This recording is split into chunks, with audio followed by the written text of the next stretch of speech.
Good morning to one and all. Hope I'm audible. I am Dr. Karma. I'm proud to introduce myself as Professor of Department of Forensic Medicine and Toxicology in SMIMS with 8+ years of experience. I'll be a resource person for today as soon as we get the PowerPoint started. Okay? I hope we have the list of topics that we are going to cover today. I'll be working in that format.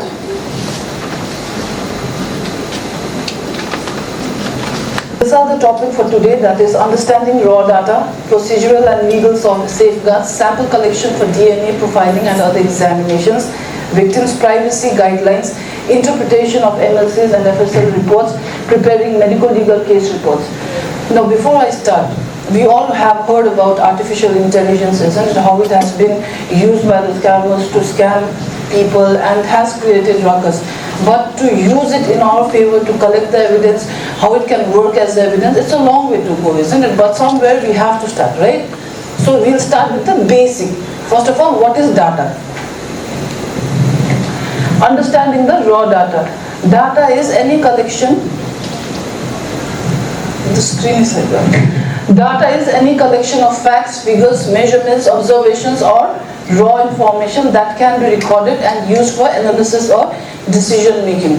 That means not only the textbook that we used to read is the data, or not only the computer books that we read, that is data. Everything, anything, the social media that you use, that is the source of data, isn't it? Your mobile phone, that is data. The phone numbers, those are data. The information that you share on WhatsApp, those are data. Be it on video form, text form, isn't it? Or voice recording, all these are data. Now, what are the types of data? It can be either qualitative or quantitative data. Quality, like if I say how many of you have worn black socks today, isn't it? Like, let's say an approximate number of X, isn't it? So that is a data. Although it is not a numerical data, but it can be converted into numerical data, right? How is it helpful? Is, let's say if a crime occurred in a certain area, isn't it? We take the dumb data of that area. Now we have to know that within 7 to 8 hours, these are the people who existed in that area.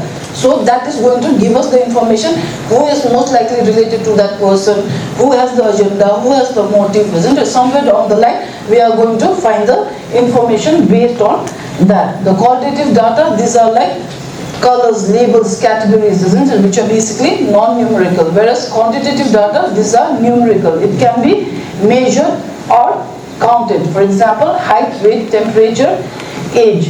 It can be also divided into structured, semi-structured, or non-structured at all. The structured is something that we can organize in Excel sheets, isn't it? For example, name, age, sex, location, residency, city, urban, rural, whatever, where the person belongs to, isn't it? Which religion, and the city that they are, based on which we can classify the data. It can be semi-structured. For example, all the, let's say somebody has deleted the WhatsApp messages, isn't it? And you try to retrieve it back. It comes in a semi-structured form. This is how it appears, like name, Jane, age, 20, or something like name of the person, and whatever they have typed, it will come. If they have tried to delete something, let's say, in order to make my case look favorable, isn't it? I deleted everything I said, and I kept only those things that he has said or she has said, isn't it? That favors my case, right? So if you go back, take the data from the backlog. In such cases, we can see whatever has been deleted also. That also comes. It does not say what was the exact thing that was written, but karma ... null. Karma ... null, isn't it? That means those were the items that were deleted from the data.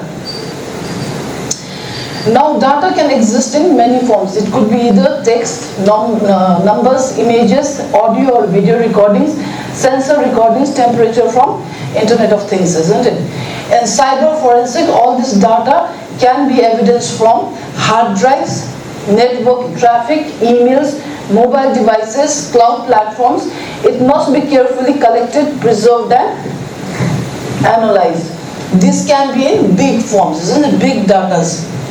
Now, what are the 5 V's of the big data? That is, it can be a massive amount in volume. Real-time screening leads to high velocity because of the real-time, live recording of the things. Variety, it can be structured, unstructured or semi-structured. Veracity, data quality and accuracy, whether it is true or not, whether somebody has tried to alter or edit the video, isn't it? Value, insights that can be drawn from it.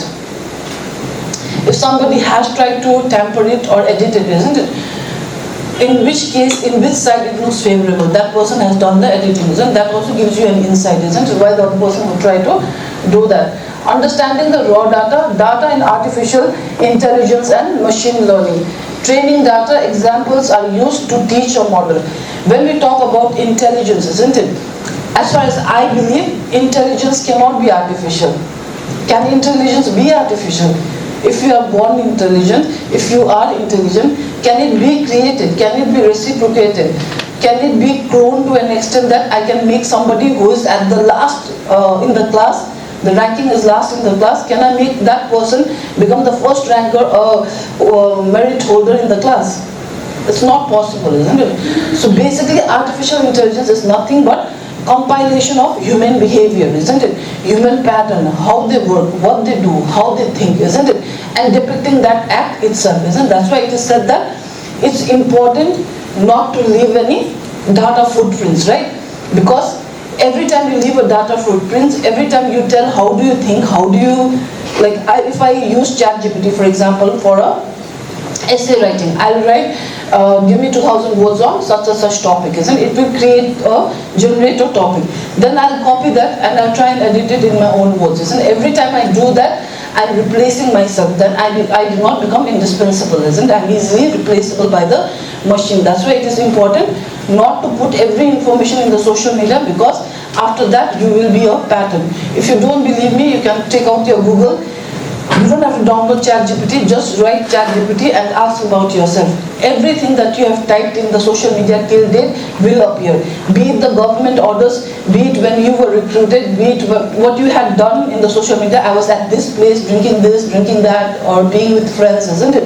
Everything will be there in the ChatGPT. And if you refined your question, isn't it? Was this person at this place at that time? ChatGPT gives you an answer for it. Even better, DeepSeek, isn't it? Although DeepSeek is invented by China, so it is questionable, right, the information. But if you try and ask, it will give you more information to the extent, as I said, DeepSeek is made by China, isn't it? So when China makes it, it is always questionable. Everything you ask about the China government, isn't it? I don't have any knowledge for it or something, or a statement which is pre-formatted comes appears, isn't it? But it is open AI. It is in the true sense of open AI. Whenever ChatGPT and other AI was also developed, although they use the word open AI, but how it was programmed, it was never mentioned, isn't it? DeepSeek, it reveals everything. You can reprogram it. So if you want to write something about the China government, you can reprogram it and say that zipping has been this, that, or the other, isn't it? So Bangladesh will attack and all, isn't it? So something like that. Not the fake part of it, but whatever is there in the news. Now, having been said that, isn't it? This also has certain disadvantages. Like training the data, you teach the model. So veracity of the data or the documents that you are using to teach the model, isn't it? How can you verify it? How can you verify it's a fact? Right? Hence, the Indian government has also come with the DPDP Act. It was passed in 2019. I think 2023 was the rules that was laid down, which has been again questioned by the activists, saying that the 44(3) of the Act, I believe, it restrains or constrains the use of RTI Act, isn't it? You cannot question about somebody individual. Having been said that, Adani, if you know, giving just an example, not personal, anything personal, but when Heidenberg has written a report against Adani government, isn't it? It took just one night to lose all the stocks, everything that he has owned for so many years, isn't it? Even the company reputation. But when Heidenberg was questioned, isn't it? He said that all this data which I had compiled was from the media, Indian media, whatever they had fed, I have just compiled it and said it, isn't it? Although the workings of Heidenberg is also questionable, isn't it? He has been short-putting every trade, isn't it? And gaining the profits out of it, isn't it? SCBI had questioned him, is Heidenberg, Nate Anderson is the owner of it, isn't it? Had picked Heidenberg, and it is, I believe it does not exist unless somebody comes and reassumes it, but till now, it's not known to shut down, isn't it? Because the personal data which people has collected in the interest of public through RTI has been misused that way, isn't it? That's why DPDP Act now, Digital Personal Data Protection Act now says that you cannot file any personal information under, you cannot ask for any personal information under RTI Act, even though if it is in personal interest litigation, because it causes more damage than the good. And the teaching the, if like for example, if I teach the model Adani is this and all this, isn't it? So every time you ask about Adani construction or like whatever they are good at, isn't it? If I ask about that, it is going to tell me that, isn't it? And false narration will do more harm, especially in stock markets, isn't it? And that is the economy of the Indian government, all government, not only India. So that is what it questions the tech, isn't it? And now DeepSeek has trained certain AI and put up there for everybody to use, but it is said that it has also replicated certain teaching models from the first one, the chat GPT and everything, isn't it? Now testing the data, it is used to check model performance. If you ask certain questions, they will give you answer. If you compare chat GPT and DeepSeek, isn't it? If you compare the two, you will see that if you ask him a plus b whole square ka formula in a application form of it, if you ask the chat GPT, it won't be able to solve you the question. A simple arithmetic problem also, it won't be able to solve it. But DeepSeek, it will give you 1,000 answers for it. If A is equals to apple, B is equals to banana, and whole square will lead to, it can give you apple and banana. But although I think that you might not be asking about apple or banana, it is a formula. It will give you a whole essay of why he thinks what he thinks, isn't it? Because depending on how he was trained, DeepSeek is much better trained than that of the ChatGPT. Features, important variables like age, location, labels, what you want to predict, whatever the good data is there, isn't it? First you train everything, you bring all the data in, and then you train it with all the good data. All the good data comes in and all the garbages goes out. Now we have to understand what is the digital forensic evidence life cycle, which is not only complex, it is multifaceted procedure comprised of several interdependent phases. These stages include identification of data sources, collection, preservation, examination, analysis, and presentation. To acquire a comprehensive understanding of this procedure, it is imperative to meticulously investigate each phase individually. The cycle ensures a methodical, ethical approach. Because since AI is not approved as such as an evidence in the court of law because of its black box theory, and everything that goes in as a data input comes out as an output which we can use as an evidence, but you are not able to explain this black box method, isn't it? How it is able to generate. If I say, if the probability of somebody wearing a black socks here is like 9 out of 20, let's say, isn't it? 9 out of 20 is the probability. I give you the thing and I got an answer 9 out of 10. But how did you derive 9 out of 10, isn't it? That is the black box. That there is no explanation. And explanation where there is anything, any evidence which cannot prove the person 100% guilty and beyond reasonable doubt, the evidence is not there, then it cannot be held accountable in the court of law, right? So the cyber forensic cycle inspired proposed roadmap for, this one is a systemic literature review that I got this from. Identification, collection, preservation, examination, analysis, interpretation, and presentation. How do you identify? Depending on what you want, isn't it? For example, I want this to be used as a, let's say, for writing thesis, isn't it? So I derive all the things like Scopus, Web of Science, every website that uses, or every index portal that has a DOAJ, everything, PubMed Central, I'll collect all the data from there, feed in randomly, isn't it? And then derive the output out of it, isn't it? The identification of data is important because it will tell what is the right from wrong. Theories, books, we can compile. Like for forensic medicine, there is like 100 books, isn't it? I can scan every book and then put it in. And then I can write my own book also. So in this topic, I want this topic, compiling all these things, I want it in flowchart, diagrams, and pictures. It will give me a brand new book, isn't it? The veracity is of course questionable, but there is always a link. You can go verify that. And does the ChatGPT, what does the AI use the same method and has interpreted the same data which is written in the book? You have to obviously question itself, isn't it? So identification, discover potential source of digital evidences, examples like storage devices, cloud logs, smartphones, tools that are user, softwares that are user, network scanners, log analyzers, collection, acquire data from using forensically sound methods, ensure data integrity, that is writer blocks. Once you, like for example, once we collect the data, isn't it, there are chances that it is tampered, right?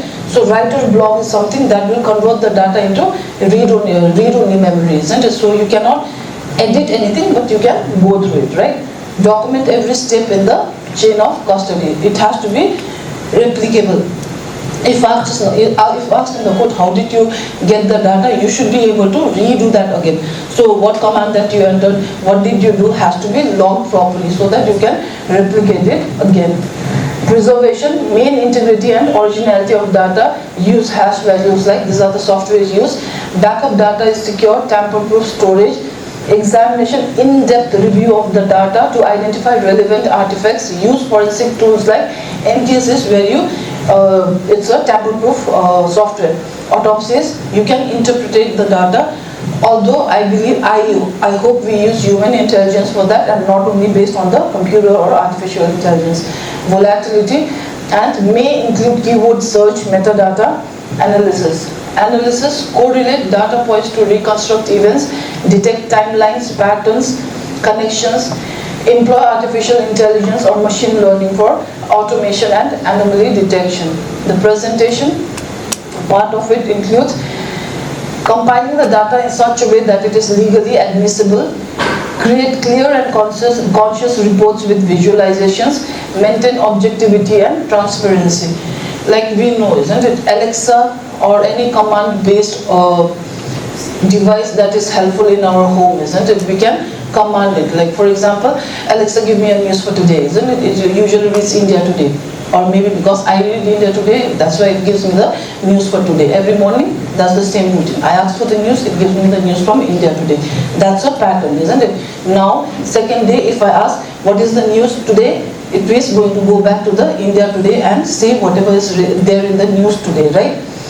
There was a crime done in, I believe it's in US, I'm forgetting which place it is right now, but there was a crime in which both the elderly male and female were killed and there was nobody in the home and the CCTV footage were either covered or not working at that time.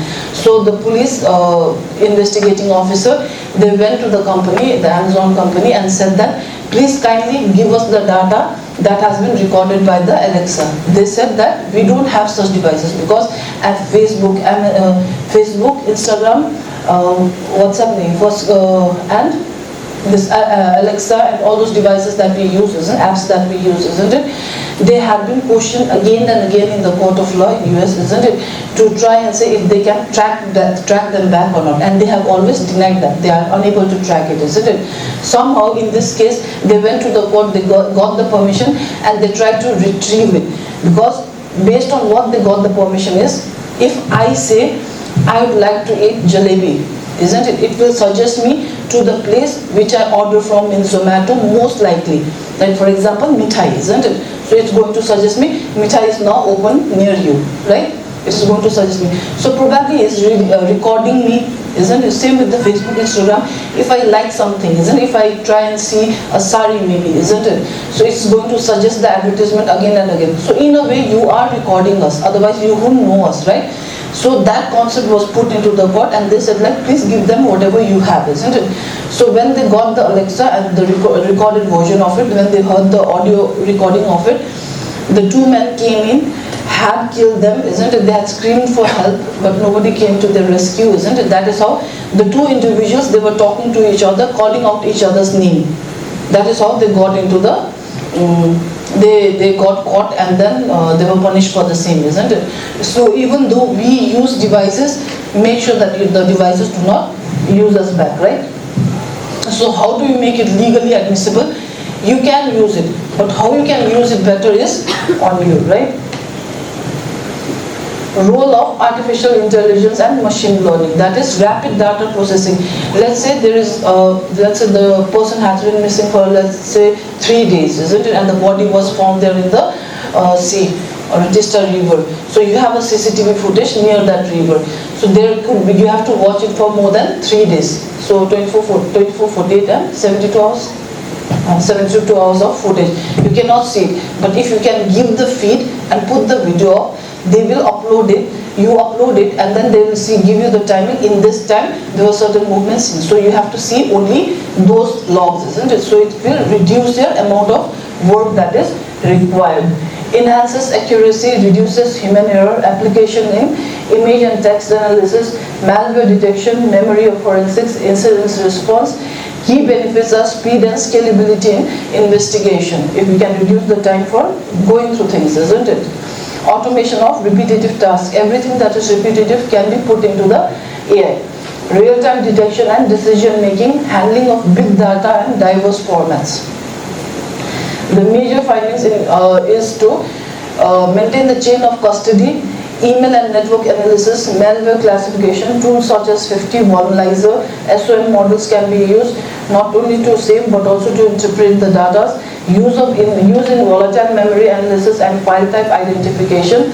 The challenges, however, are data privacy and ethical concerns. That is where DPDP Act comes into being. Having been said that, isn't it? One right of the right of an individual cannot infringe the right of another, right? That is why data privacy and ethical concern. If you go to the Instagram right now, Instagram has entered the metaverse of it, isn't it? Same with the Apple also. If you go to the general settings and there are certain options there, if you go in and then you reach the final version of it, it says that you have actually given your consent, unless you go and tick it yourself, to contribute whatever you type in your iPhone, it goes to feed the AI. So that is what has been going on right now, and even the Facebook, even the Instagram, the meta version of it has already been there. Just to confuse the AI, just randomly look only for carpentry things. Act as if you are a carpenter. Okay? It will try and feed you the carpentry tools, all the advertisement, sponsorship, everything that is in carpentry. So you know when to limit your lookout, isn't it? If you want to look for something, search only once in a day. Lack of standardization, black box nature of machine learning models, cultural biases, data diversity, adversarial attacks. The future directions is need for explainable AI. If you can tell like what is going in the black box and how it is coming out and what is the rationale for it, then it can be acceptable. More diverse data sets can be used. Hybrid AI human collaboration systems has to be used, because we are so scared of AI replacing us that we are not working in collaboration with it, isn't it? If we know how to use AI, isn't it? That will reduce your labor. Legal and policy frameworks, for example, the artificial intelligence in traffic management system. We have recently, our state has introduced it, isn't it?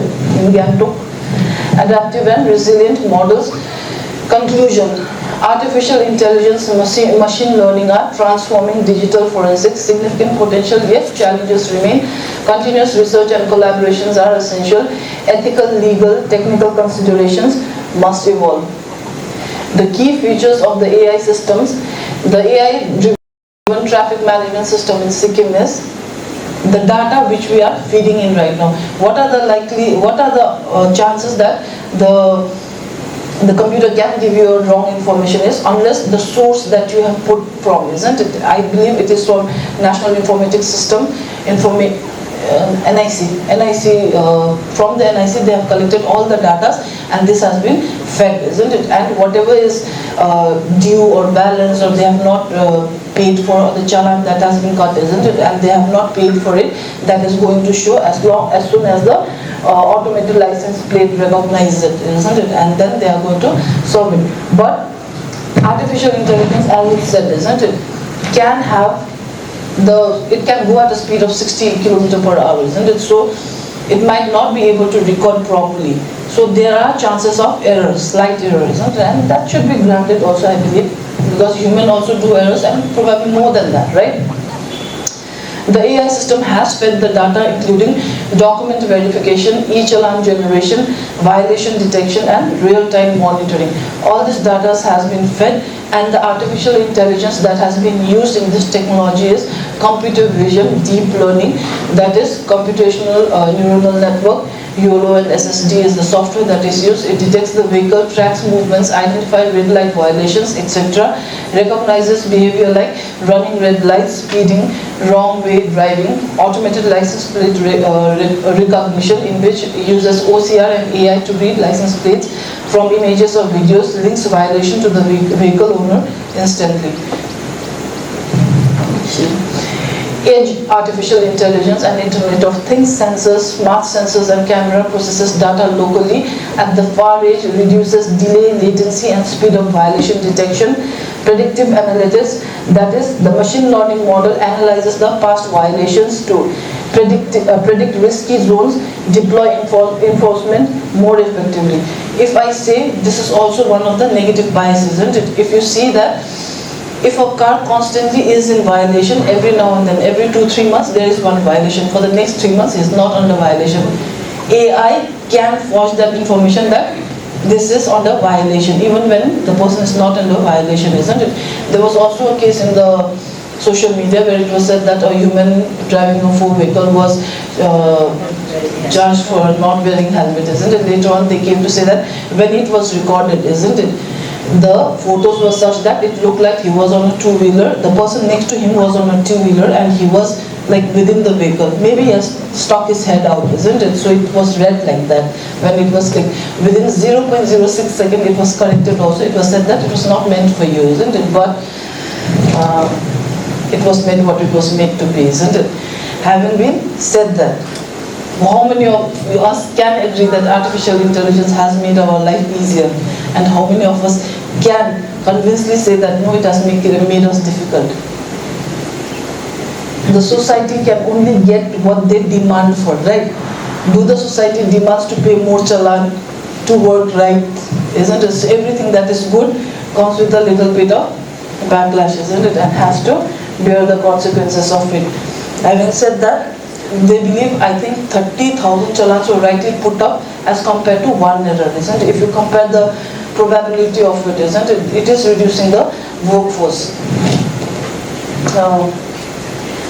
Now, what I think had happened was, in this case, this is a zebra. In that case, that was the car, isn't it? And there was a bike next to that person who was wearing a helmet, right? He must have stuck his head out. And must have waved or like, he must have said something like that, isn't it? People are good at doing that, so he did that. They clicked the picture, the bike next to it and the person's head, right? Which is not within the vehicle, it is outside the vehicle, isn't it? So it was clicked that manner. So if you can see it, this is the zebra, this went into the pooling. It scanned and scanned and scanned and scanned, and what led to the final outcome? This is the black box.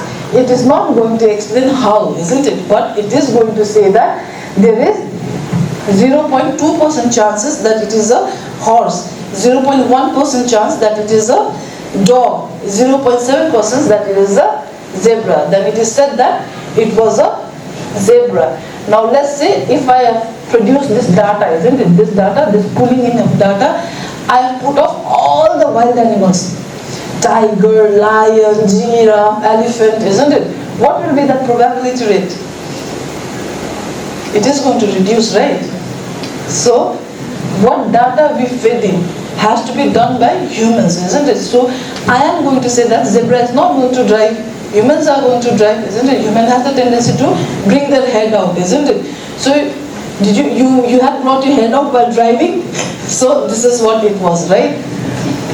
But because of this, isn't it, the black box of it, which cannot explain why it has reduced the finding, what you see, to what is the interpretation of the result, isn't it?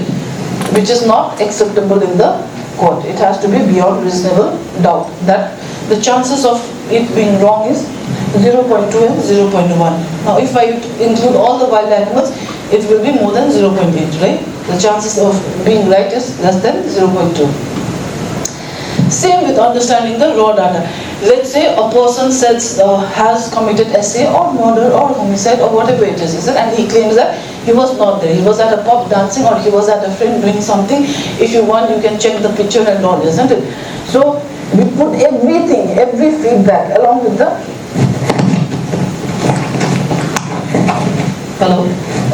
You took every feedback and then you check it out. Whatever the findings also that the police officer had got along with the final report also, they have collected. Whatever he has collected, he has put it in, isn't it? And then he had put it in the data capturing engine. Now they have tried to retrieve the data. The crime case database is also included in this. Machine learning knowledge is something that is, the model is already trained to rectify, to clarify what is accused, who can be an accused. That has already been trained, isn't it? So the machine learning knowledge, it has been put into that. It is trained, it is evaluated, and finally it gives you a findable, accessible, interpretable, reasonable or reusable result, isn't it? And in cases of crime, it can predict crime, analyze crime, crime activity minor, crime pattern finder, crime classification, crime detection, and crime network visualization, especially in cases of online crimes, isn't it? That is how we came to know that Africa was not Africa, it was a place in Jharkhand, isn't it, where all those scam calls were being done, right? Now, applications of AI in forensic medicine and toxicology, how it is related to us. In cases of autopsy and analysis, it can help in post-mortem interval, cause of death, injury patterns. Having been said that, these are the studies and recent changes. Good for research, isn't it? Good for research if you have the resources, but not acceptable in the court of law, isn't it? In a way of saying, we can do autopsy instead of autopsy, isn't it? We can do CT scan, MRI, X-rays, ultrasound, isn't it? Find out what was the cause of death, isn't it? But it is not acceptable in the court, right?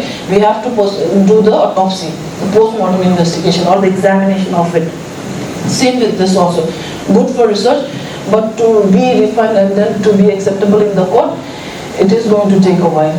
So machine learning in cases of age and sex estimations, that is X-rays, CT scans or dental images to predict age and biological sex with high accuracy, facial recognition, forensic toxicology, DNA and omics data mining, fingerprinting analysis, gunshot analysis, digital forensics.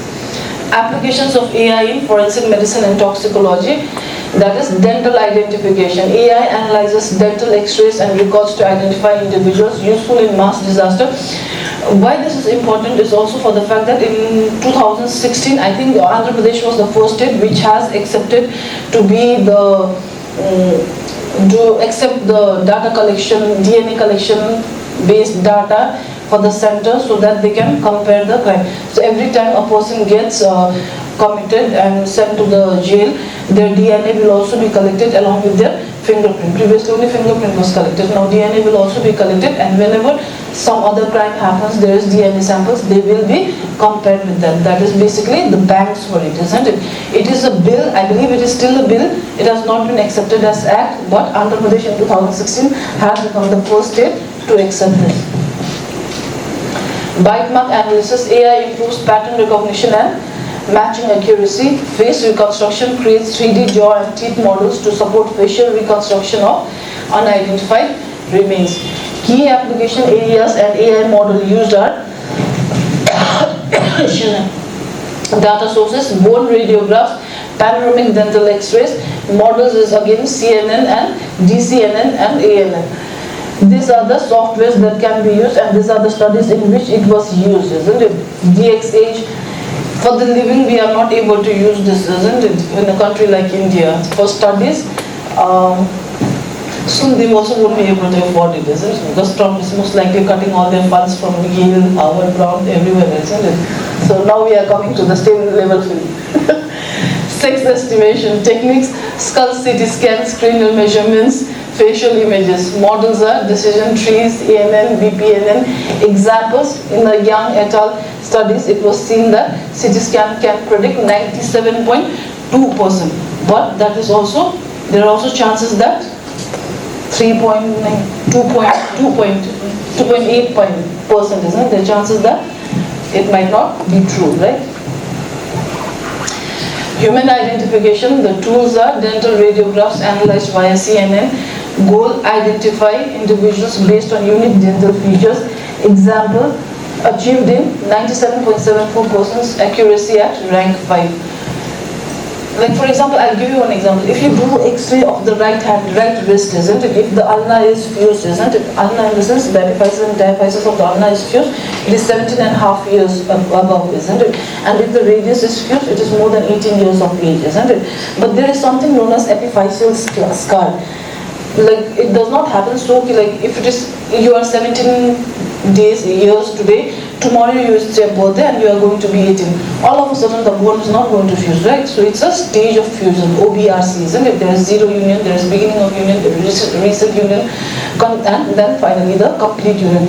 It has seen even at the age of 60, there is some line that is left, isn't it? That's known as epiphyseal scar, isn't it? That is not going to tell you whether this is unfused bone or epiphyseal scar. So even if you feed the AI with this, isn't it? It will not help you differentiate between epiphyseal scar or whether it is an unfused bone. So if I do reduce the age for the study of this paper between 15 to let's say 20 years, isn't it? I might not get the epiphyseal scar, but the chances are above that you might get epiphyseal scar. That will give you a false positive result, right? Okay, and post-mortem interval, the microbiome data, cartilage degradation, organ images, the models, the softwares that can be used as so, and results can be predicted within the post-mortem interval within plus minus 1.5 hours in early post-mortem windows. Having been said that, it is a tall claim, right? Post-mortem intervals, it depends on a lot of things. Even if you take only for the Olga mortis, isn't it? It is plus minus 6 hours, right? So 1.5, if you have predetermined the cause of death, if it is a hospital death, and then you later on do this study, like for example, cartilage study, bone hospital, this, that, and the other, isn't it? You know the time of death, so you can reduce it to that, right? When you don't know the time, it is plus minus 6 hours. This question is, this paper is questionable, right? Cause of death estimation, CT scans, fluid spectroscopy, organ images, deep IR-CNN for classification of cause of death for pulmonary fluid. Retina net can be used for diatom studies in drowning cases. Convex time CNN for gunshot wound classification.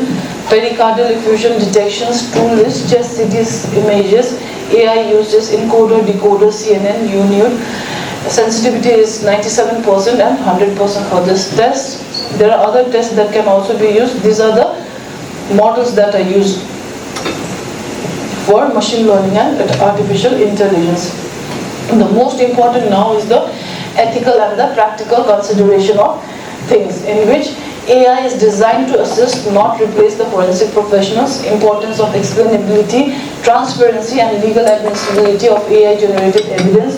Future work should improve generalizability, develop holistic COD analysis tool.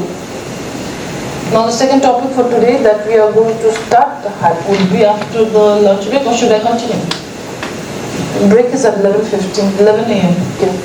So secure the crime scene. First of all, when the investigating officers goes to the crime scene, they give the let's say a commoner in a village or in the city gives a call. They will first of all call their patrol police, isn't it? And they go to that crime scene, isn't it? Followed by him. But I've never seen everybody coming with the forensic kit or the tool, right? So if you are expecting and praying the God for the rainfall, isn't it? You must go out with an umbrella, right? So if there is a crime, you need to take the kit or the tool with you. Otherwise, you are being of no help. So secure the crime scene first, isn't it? Of that area. Cordon of that area. Cordon off also, not the one that we do in Sikkim. Cordon off in two sections, isn't it? The outer section and the inner section, isn't it? Outer section, one person with the register. Inner section, one person with the register. Outer section will write the entry and exit, which person had come in, which person had come out. The inner section is going to say what person has taken in what things and what person has taken out what things with them, isn't it? The chain of custody is concealed, isn't it? Tight with this, isn't it? Preliminary survey, documentation, notes, photos, etc.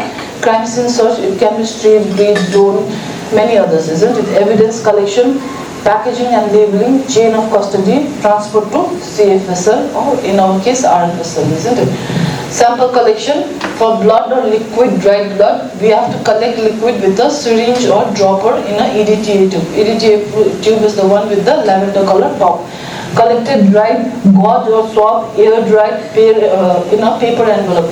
Whenever we use the paper envelope also, we have to make sure that if it is an envelope, we have to make sure that the inner coating is not laminated with plastic because it has a tendency to decompose the sample.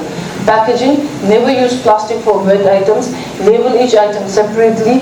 Add FIR, date, officer info and information and the seal to maintain the chain of custody. For semen, saliva, vomit, sputum, use foam tipped swabs or FTA cards. FTA cards we don't use it because I think each FTA cards costs more than 20,000 I believe. Isn't it? Maybe sustain 17,000 with the discount but not lesser than that. Air dry completely, pack in a paper envelope with Diki. Workman FTA card use, that is prick, for collection of blood, prick the finger, drop blood onto a circle on card, do not oversaturate, let it dry for 1 to 2 hours, store with desiccant in multivariate pouch. Buccal swab, rub the foam swab inside of the cheek for 30 seconds each, press on FTA card until area turns white, dry, seal with desiccant. FTA card also known as Flinders Technology Associate cards. This is the patented one cannot copy this. FTA is a device that allows for sample collection, room storage, room temperature storage, shipping and processing of DNA for analysis. Advantage, simple collection, convenient room temperature storage and transfer and safe handling. Now FTF card formats, it includes all this sample, the blood sample along with the collection kit. That is the easy collected buccal swab collection. For the blood, these are the content of that box. It's a kit. We open it and then we collect the sample. Having been said that, this is the ideal situation. If you want to do it on a personal level, let's for example, paternity test, isn't it? One wants to confirm the father of the child, isn't it? In such cases, one can use this. This is the ideal situation. For autopsy also we can use it, right? But the cost is very high. So we don't use this. We use either a gauze sample or a Whatman filter paper, blot it, dot it, and a blot one, isn't it? Those are the samples that we preserve it and then send it along with the blood in the EDTA vial. Having been said that, collecting the blood in the EDTA vial and transferring it just like that, it is not going to be of any help. It has to be preserved in 4 degrees Celsius in the freezer, and while during the transport, it has to be preserved in a thermocol box with the ice box, isn't it? The blood in a liquid form at a crime scene has to be collected in EDTA tube using syringe or dropper, or transfer on a gauze piece or FTA card, air dry it and keep it in paper packet envelope. It must be submitted in the laboratory within 24 hours, isn't it? Which is not feasible for us, right? We cannot send it within 24 hours. Although we can, but we don't have the resources, right? So when we don't have the resources, at the best what we can do is preserve it till it lasts, isn't it? It is said that frozen, previously it was believed that the frozen sample is lasts long, isn't it? But in the one of the papers that I have sent you for the reading material, isn't it? Reading material, it says that 4 degrees Celsius gives the perfect temperature, isn't it? It lasts long for more than a month. So if you keep it in the freezer, not above freezer, the below one freezer for 4 degrees Celsius, it's going to last as long as you are going to transfer it. So finish all the charge sheet, write the report, isn't it? And then sample, place it in the thermocol with the ice bag and then send it to the JFSL lab. Liquid blood samples must be kept in thermos flask, everything that I've said just now, and so on. Fresh or wet clot, crime scene.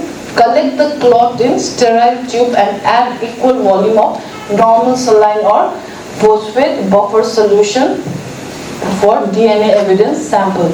For transfer on gauze piece or FTA card, air dry it and keep it in paper packet envelope with desiccant. Wet, damp, crime scene clothing, fabrics, victims' clothing, suspects' clothing, etc. Thoroughly air dry at room temperature. This I got to know it from the investigating officer when I had asked them to air dry it. Okay? So they sun dried it. Okay, at the veranda one. Then I said second time you should not sun dry it. You should keep it in the room. So he kept it in the room and he switched on the fan. Okay? So the logic goes behind the bushes, isn't it? So you have to say, so What can we do? The ASI, they have been working as a constable for a very long period of time. Whatever work they do it as a work, not as the, they don't come from the mindset of investigating the case. They just, you have ordered something, you do it, isn't it? So you have to give them the logic behind it. So that's it. And thoroughly air dry at room temperature, roll it in clean in paper or brown paper. brown paper. Once I have sent one of the investigating officer to air dry it. Okay? He was very old. He said like in the next few months I'm going to get retired. So I don't know why they are giving me the case. He was complaining this, that and other. So what did you do? I said, it was not drying apparently, it was a rainy season. Okay? So you know when you dry clothes in damp condition, it gives a smell, right? So he was scared that it might get damped. So he switched off the fan and kept it in front of the heater. So it dried quickly. So, and then they say like the chain of custody is not maintained, isn't it? The idea of preserving it, I think last time also I did the conference, but it's not going to help unless we do it, show them, isn't it, like workshop. And I have asked them once, do you have a room in your police station where you can actually, as a dark room, where you can actually keep the code sample there, and a simple room and then multiple curtains, plastic curtains, isn't it? And then you can just place it there. Even if it is windy, chilly or something, it's going to stay there. It might not dry within 1 day. In 2 or 3 days, it's going to dry, isn't it? And then you wrap it up and send, right? But you just cannot keep the clothes there and then watch it, and if it's not drying, use every source, isn't it, to make it dry, right? So I think we need a room for that. This is there, this has always been there, isn't it? But we say that it is not implemented, but we have to teach them how to know. We have to know the problem and then tell them like, acha theek hai, ek room de dete hain tumko, ke jahan pe tum sukha sako ye sab kuch, isn't it? I think if we tell them and if they know what is this room, what is the purpose of this room, maybe it can help the situation. Must be submitted in the lab without delay. Handle fabrics clothes as little as possible. Never use direct sunlight, hot air blower. Same thing. Wait. Half is gone. This I've sent you in the reading material also. CFSL SOPs. If you want, you can see it there in the soft copy. The dried blood stain, semen stain, vomit, sputum, and other body fluids, isn't it?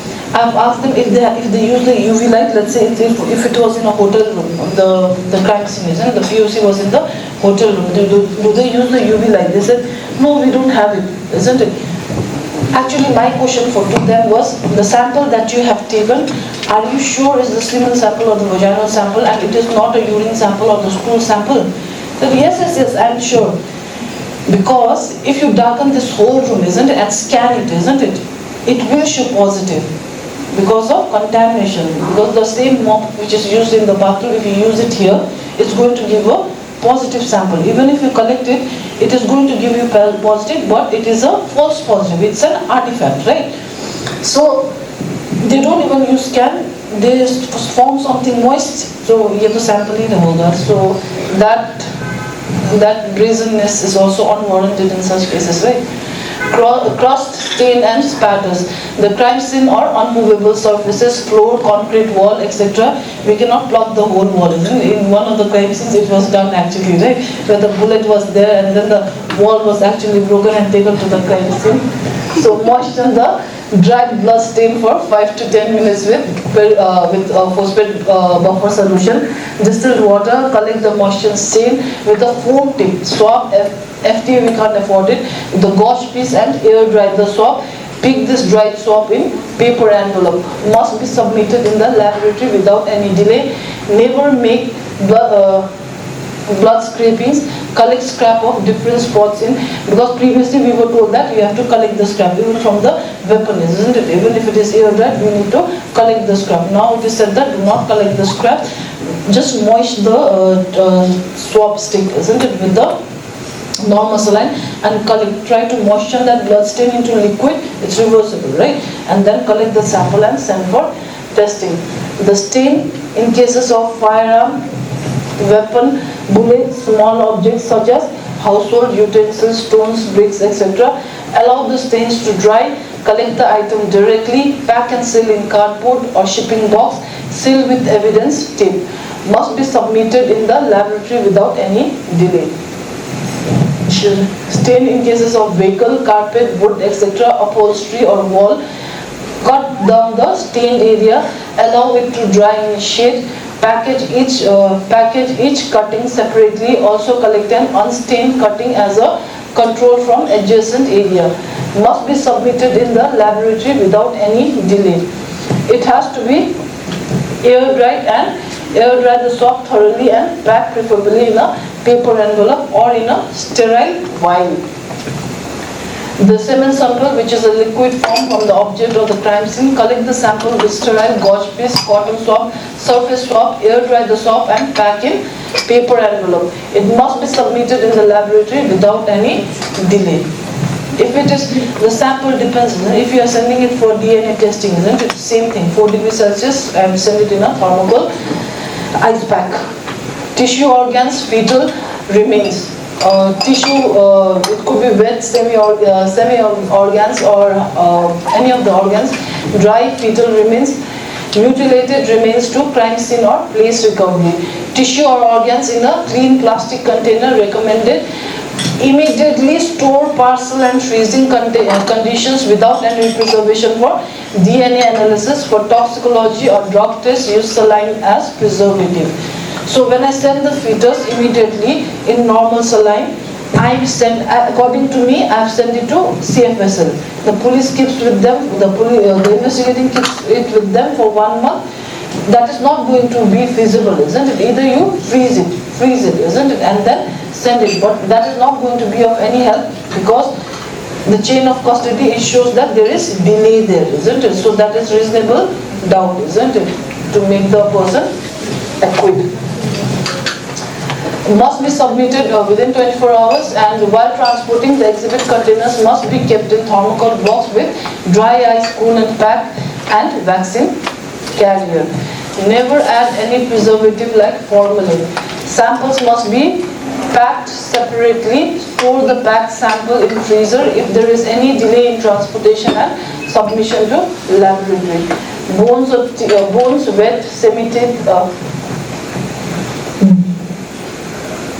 teeth wet, semi-dry.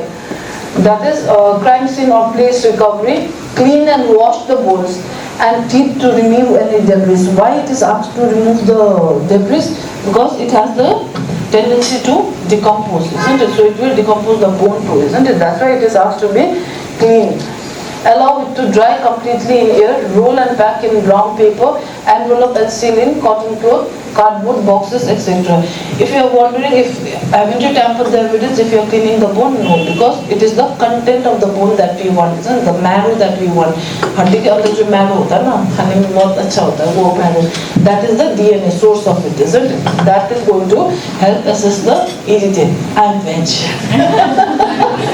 So all the best for your lunch. Must be submitted in the laboratory without any delay. Never add any preservatives like formalin. Send intact bones. The order of preferences for sending intact bones should be femur, tibia, humerus, preferably femur. But in a society like Sikkim, if you take femur, then it's going to be organ harvesting, isn't it? So it's better if you take the sternum, the rib part of it, where the rib comes and accumulates, the center part of it. That is the best sample that you can collect and set without deforming the body. Hair with roots, dry or wet with blood, semen, saliva, crime scene, weapon, clothing. Collect the sample with help of tweezers, forceps in white paper, butter paper and pack in paper envelope. If found attached in dry, blood, weapon, etc., do not remove the hair. Rather, either entire substrate should be packed intact. If the object is small, mark and wrap the object with clean brown paper and pack the object in cotton cloth. Collect reference samples from victim and suspects.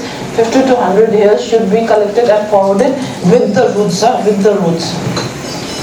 Must be submitted in the laboratory without any delay. If wet, allow the hairs to dry in shade. Never wash the recovered hair. In the decomposed body also, when we do it, the fingerprints are not just possible if the body has been in the water for, let's say, more than a month, isn't it? It is not possible. So the skin is easily removable. Remove the skin, the entire glove part of the skin, and it removes like a glove, isn't it? Put it in the formalin and send it for identification, where they can take the fingerprint and assess the individual. The most important part of all the sample collection, preservation, isn't it? And proving as an evidence in the court of law is the maintaining the chain of custody. Chain of custody is the process to maintain and document the chronological history of the evidence. The chain of custody document should be maintained, which could include name or initials of the individual collecting the evidence, each person or entity subsequently having custody of it, dated the items were collected and transferred agency and case number, victims or suspects name, and the brief description of the idea. In one of the study materials that I have sent you, it also talks about chain of custody, isn't it? They have actually, from the time the sample was collected, they have filled the model there, isn't it? Who had collected, when it had collected, and where was the sample? Where was the sample? What was the need of a sample to be collected, to be preserved as an evidence, right? Once you have collected it as an evidence, from the point it was discovered, isn't it? Who handled? If I give them the timeline, isn't it? Let's say till the point, from the point it was collected till it reached the court, it took 90 days, isn't it? I give the model the feedback. Now I feed every data, every person who was involved in the handling of the specimen of the evidence, I feed the model there, isn't it? It's a long process for me to go through all the documents, isn't it? But if I feed it there, it will say that between this time and between this period, there was nobody who was in charge of this material, right? So there is a lapse in the chain of custody, isn't it? So that was one of the studies that was, I don't know if it was a trained model, but they had done this study maintaining the chain of custody. That was for digital forensic. How is DNA profiling used in the legal proceedings these days? The matching process. This has recently come into study, so we will understand the basic of it, then we will go to the legal proceedings of it.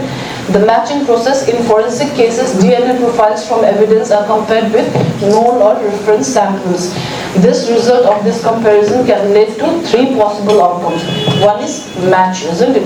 The DNA profiles are indistinguishable, suggesting a common source, or exclusion. The profile differs, indicating different sources. Inconclusive, the data does not provide a clear result. So statistical supportive, even if profiles match, this does not conclusively prove identity. Instead, experts provide a random occurrence ratio, indicating how often similar profiles may appear in the population. When DNA profiling came into being, it was said that it was 1:1, the chances of being two people having the same DNA is 1:1.4 billion chances, isn't it? 1.3 billion chances that two person will have the same DNA, isn't it? But in the same case also, in US, one guy was arrested for SA, and then he was sent behind the bars. Later on, when the DNA testing was done again after 20 years, he was acquitted because apparently his father also had the same DNA, and for which he was not punished for it, isn't it? The son was punished for it. So 95-97% of match also leaves the room for probability, reasonable doubt, isn't it? That the person might not be guilty, isn't it? That's why the random occurrence ratio, isn't it? Or random match probability has to be there. Now, legal interpretation. The Madras High Court and the Law Commission of India have highlighted that a DNA match does not conclusively prove identity. So the random occurrence ratio indicates how frequently a particular DNA profile might appear in the population, which may not be sufficient to establish guilt beyond a reasonable doubt. And for this we need a DNA bank, isn't it? That is why the DNA regulation bill, which was put forwarded, I believe, by the Law Commission of India, they have put forward it. It has not been an act. It is not, because it has ethical concerns, legal concerns, isn't it? Because if I don't want my DNA to be preserved, then I should have the right to have a say on my own body, right? Because of which we are not having one. But Andhra Pradesh being the first state to have a ban for that. The Pathurajan versus State of Tamil Nadu 2019, in which Supreme Court considered that the probative value of DNA evidence varies depending on the facts and circumstances of the case and the weight accorded to other evidence on record, whether contrary or corroborative. They emphasized that DNA evidence, though increasingly accurate and reliable, is not infallible. And the absence of such evidence should not lead to an adverse inference against a party, especially in the presence of other cognate and reliable evidence. It was also a case of SA. Although the evidence was found to be negative, DNA sample were found to be negative. In many cases, we have also seen, isn't it, the victim or the survivor refuses to give the consent, isn't it? They would give the consent for the examination, they give the consent for treatment, but they do not give the consent for sample preservation, isn't it? And rightfully so also, they have the right of their own body, right? So we do not want to add insult to the injury, we do not preserve the sample, isn't it? Because that is not important now, isn't it? There are other evidences which are more important. Sharda versus Manipal 2003, the Supreme Court upheld the authority of marital courts to mandate medical examination including DNA profile without violating the Article 21. So if there is a paternity disputes and mother refuses the child from giving the sample, in such cases they can. Das alias Anu versus State of Kerala 2022, the Kerala High Court held that the right against self-incrimination under Article 23 applies only to testimonial evidence. Only in the testimonial evidence, not for the DNA samples. So the DNA samples can be collected and does not violate his right. The court also noted that Section 52 BNSS and or Section 53A CRPC empowers the police to send the accused to medical practitioner for collecting samples, and the consent is not warranted, isn't it? Even without the consent, one can examine. The legal interpretation, the 271st report 2017 of the Indian Law Commission proposed comprehensive legislation for DNA profiling, leading to the DNA technology use and application regulation bill 2019, as we have discussed before. Urged for a unique regulatory framework to prevent misuse and restrict DNA profiling to legal uses only. In country like US and a first world country, isn't it? We can be assured that even if my DNA sample is there in the system, isn't it? It cannot be misused. But in a country like India, can we warrant that? Can we assure that? No, right? That's why collection of data, nobody wants to give an assent to that, isn't it? Because if anything wrong happens, you will find one more loophole. They must have cloned it, right? So it's just they get the loophole from it. Rahul versus State of Delhi 2022, the court expressed reservation about the reliability of DNA evidence based on the suspicion surrounding the collection and sealing of samples sent for examination. So the chain of custody, one of the components is collection and sealing of the items that you have preserved, isn't it? So it's very important. Despite a match result and other findings, the court acquitted all three individuals accused of rape and murder, because it's a reasonable doubt that the evidence has been tampered. Because if there is no chain of custody, if there is no seal on the evidence, the chances are it is positive. Like we say also, isn't it? We said 3 Isra bottles, right? One is only water. Water and the salt that we preserved in. One contains stomach and the intestine along with its content. One contains half of each kidney, liver along with the gallbladder. Now let's assume this person wants to say that this is a suicide case, isn't it? And it's not a case of murder, homicide or anything else. So the person might try and inject the sample, isn't it? From the cover, from the lid, isn't it? Or from the bottle, anywhere from the part of the bottle, isn't it? And to replace the cap, right?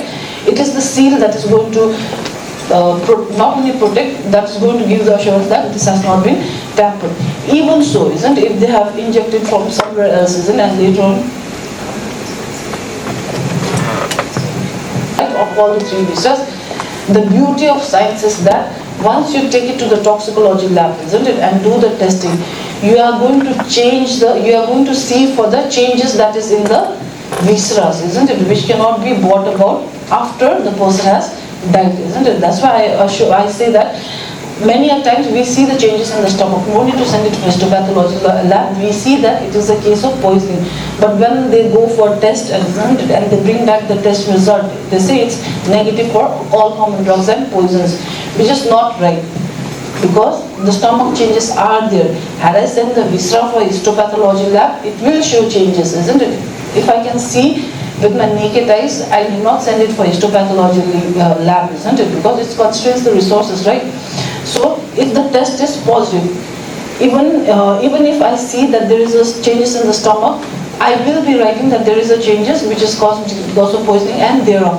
Although the lab is not able to find out what poison it is, isn't it? Because there are many poisons which cannot be detected in the samples in the blood, isn't it? Like polonium, thallium, isn't it?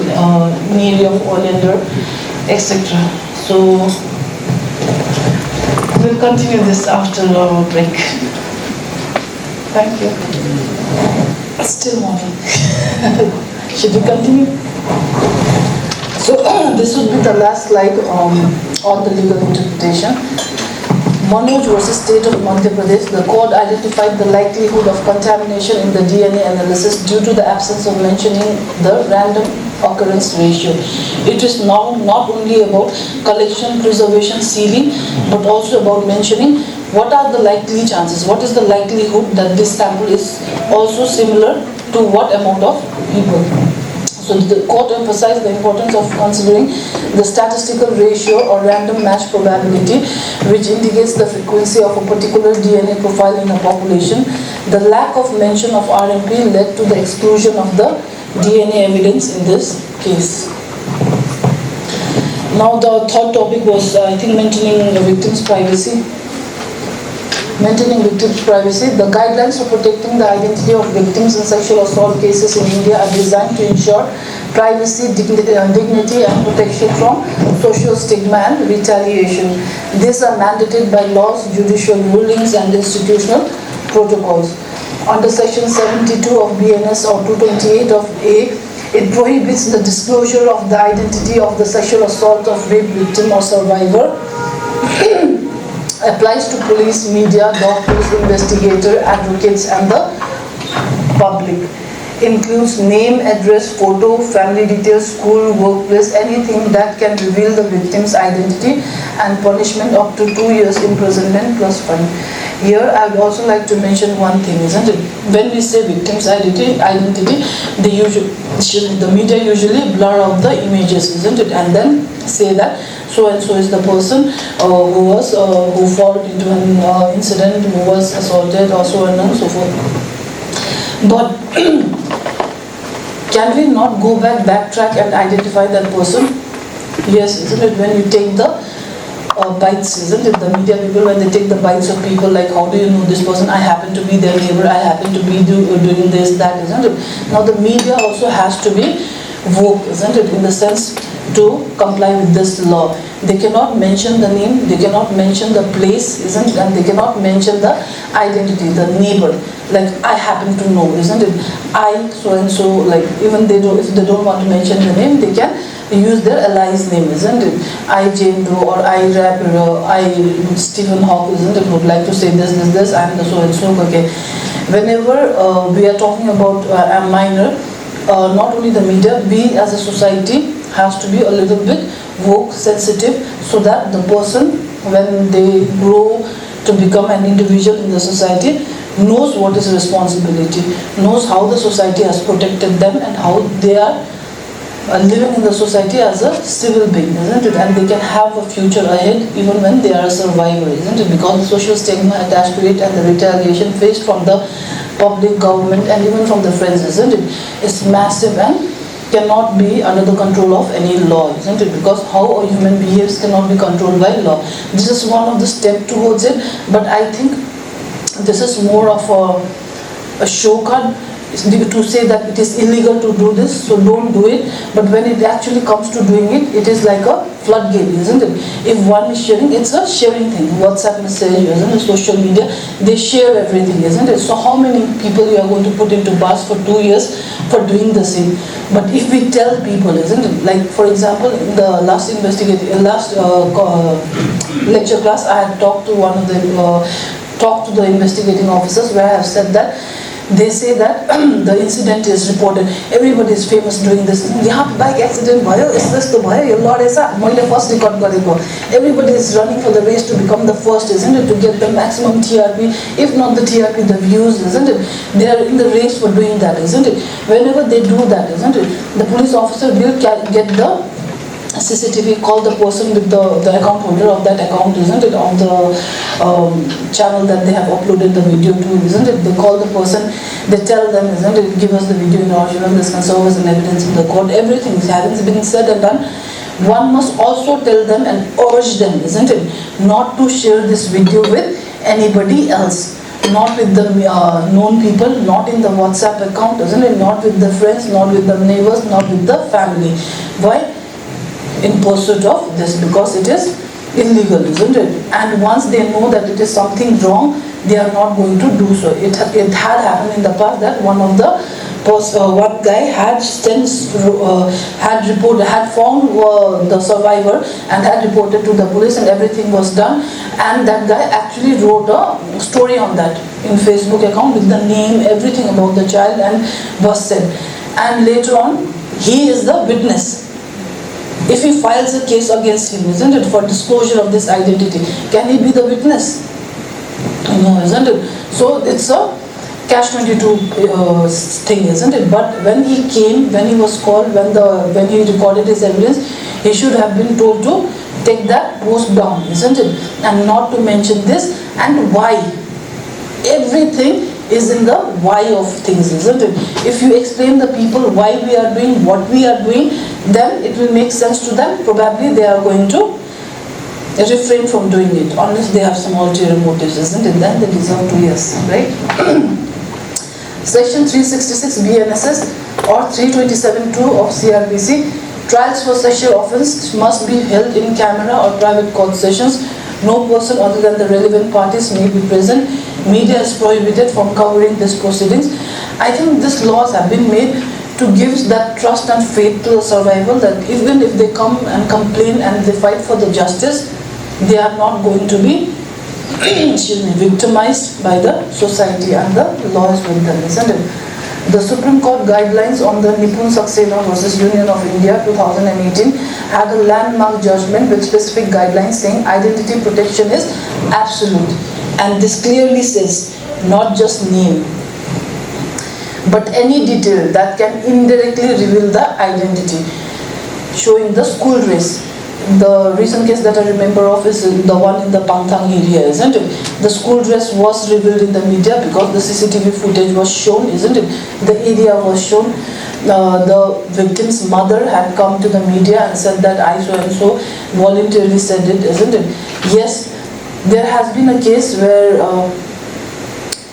I'm forgetting the name, in France, isn't it? One of the women who was at the age of 60 who has been raped with a spiked drink, isn't it, for years and years and years by many people, and had got the justice eventually. Now she gave the undertaking, isn't it, that I want my identity to be revealed so that the society knows that even if it is late, justice will be served. And even though you are doing it right now, when you are in power, when you do retire, you will get the punishment, isn't it? She wanted to get that message across, isn't it? I am not sure in India if we can do that they can write it, but let's say if the mother gives the undertaking, isn't it, that I can, isn't it, I don't want to have any reservations for it, I can go to the media and I want to seek justice, isn't it?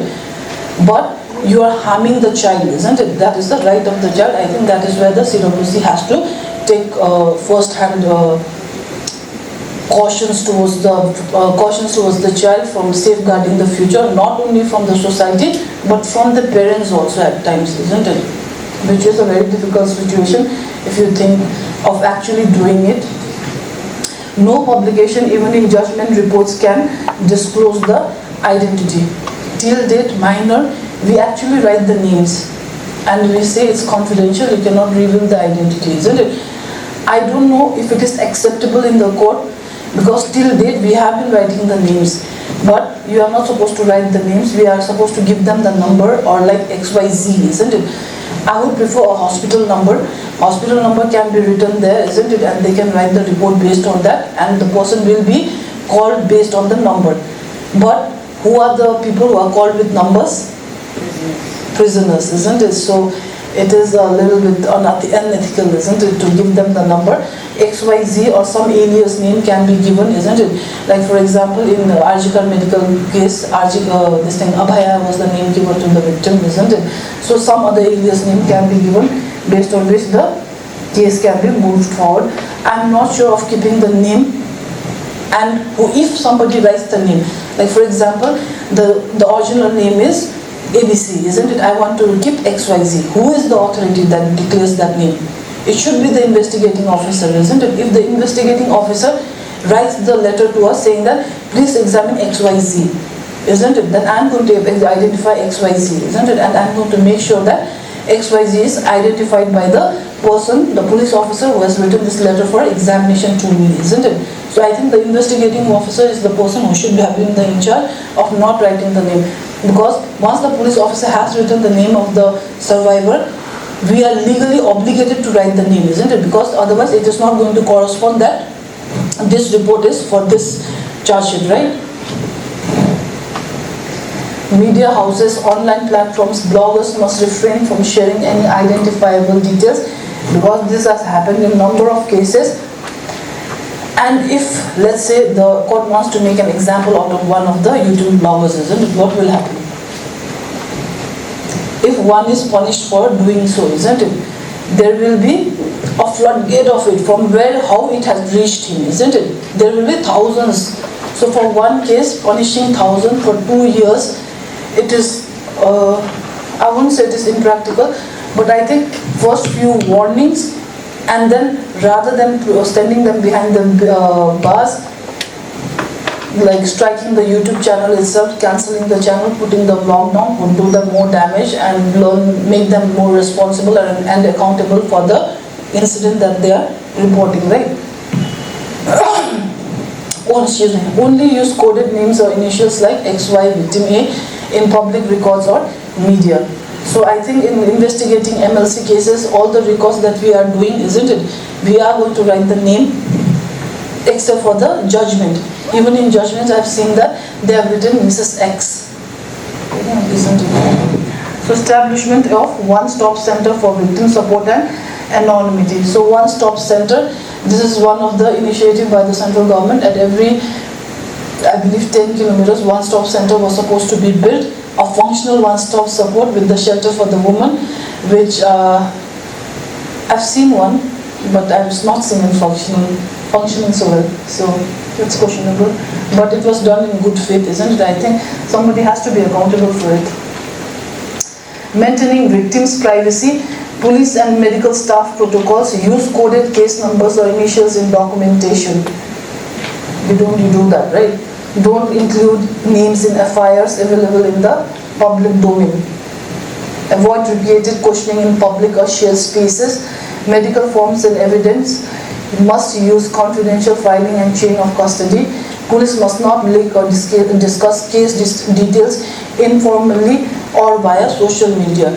But I think the Pangthang case, the first news came into being with the police people handling the, giving us, I think this is very common in Sikkim, right? The social media trial. Before even getting the judgment from the court, before even having put the case in the court, they go for the media trial directly, isn't it? They want the media to know that we have brought the justice, isn't it? Not in the true sense of the word, but heroism, isn't it? The phantomism. Everybody wants to be the Batman, not the Robin, right? Maintaining victims' privacy. Another is hospital and forensic lab. Medical staff should use closed environments for examinations. Avoid labeling biological samples with personal info or use ID codes only. Keep forensic and DNA reports confidential, submitted only to court or investigating authority. Media and digital platform obligations do not reveal any identity clue, location, school, parents' names. Whereas parents has come to the media and talked with the media, isn't it? Claiming all that and not. Community, etc. Do not conduct interviews with minor victims or victims in trauma. follow Press Council of India guidelines, News Broadcasting and Digital Standards Authority, NBDSA and IT Act provision. But I am not sure the one that we have in Sikkim, they are registered under this. Everyone is news anchor, and not a journalist.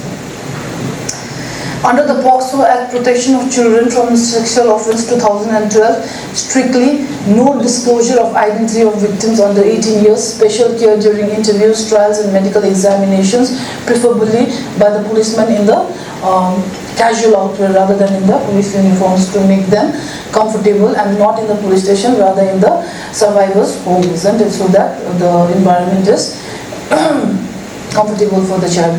Courts may order media blackout or closed hearing also. Should not, what counts as disclosure is publishing victims' name, photo, address, sharing victims' school, workplace, family members, revealing circumstances that can lead to deduction of identity. Consequences of violating guidelines: legal penalty under IPC section 228A, contempt of court if guidelines are flouted in reporting, media blacklisting of fines by NBDSA or Press Council, compensation to victim for harm caused by disclosure. These are few of the pictures that I had. We will be talking about reporting. This was a gunshot injury. This was SCB case in Sikkim. I've got one firearm injury, but it was. Have you heard about khadwa? It is a form of a shotgun, but it is homemade. Because it is a homemade gun, isn't it? You cannot talk about the striations. You cannot talk about which caliber bullet it was, isn't it? If it is a shotgun, obviously the gunpowder.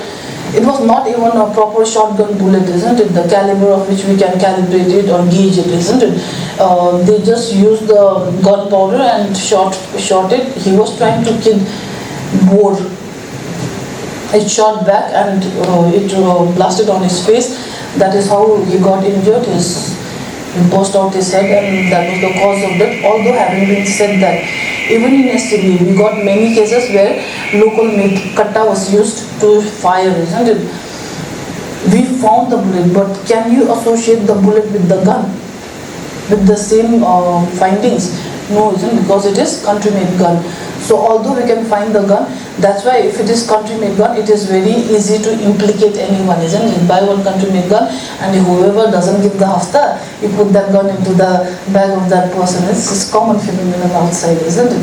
Ralston phenomenon, Kennedy's phenomenon, Ralston phenomenon, where the person was actually killed with stabbing or something, isn't it? And they placed the bullet inside the wound, isn't it? That was also being done. First done in Ralsima in Hyderabad, so the phenomenon happened to be known as Ralsima phenomenon now, isn't it?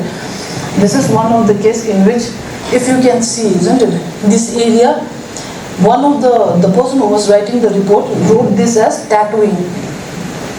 Okay, but this is not tattooing, this is not a shotgun injury, isn't it? This is a rifle weapon. So if you can see, automatic bullet rather than, if you clean this area, out, you will see that it is not the tattooing or carbon deposition. This is a clear-cut entry wound. And if you can see, this is the duration in which it was shot, because the hilt is present here, isn't it? If there is grease collar, abrasion collar, if the reporting, when we write the report, isn't it? If it mentions that of grease collar, let's say if it is a contact wound injury, isn't it? The bullet is greased, right? So it will leave a grease mark at the entry. So if you are saying that there is a grease collar, you are saying that it was a contact wound, isn't it? If you are saying there was a black spatter, it was a 0 point contact, isn't it? Point blank, it was shot, because it so happens that whenever the bullet is shot, there is a vacuum created in the barrel, and then the tissues are sucked inside, isn't it? So the entry wound looks much like an exit wound. It is not within, the margins are not inverted, the margins are inverted in contact point, isn't it? So these are the things that we have to see when we are seeing the injury. First, I prefer take the samples, whatever the samples that needs to be preserved, isn't it? First, take the swab from this area, isn't it? Click as many pictures as possible, and then once clean that area, we have to probe the area also. We have to track the part. From this, let's say this is the chest, isn't it? Let's say this is the right side, right lateral aspect of the chest, isn't it? From this, where it had entered, you have to take the probe and then find the track where it went and lodged, and even find the exit wound. There will be cases where there can be one entry wound and two exit wound. Can anybody tell me when there, what is that scenario when there is one entry wound but two exit wound? There is something known as tandem bullet or piggyback right, isn't it? If the weapon is not cleaned for many years or months, it needs to be cleaned, isn't it? I don't know when, but it needs to be cleaned, isn't it? Every now and then it needs to be serviced.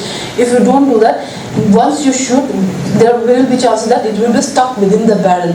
And when you make the another trigger, when you pull the trigger for a second time, it will shoot the first bullet along with the second. So in such cases, there can be one entry wound and two exit wound, right? So these are the exceptional cases that has to be looked for. There will be cases where there can be two entry wound and one exit wound?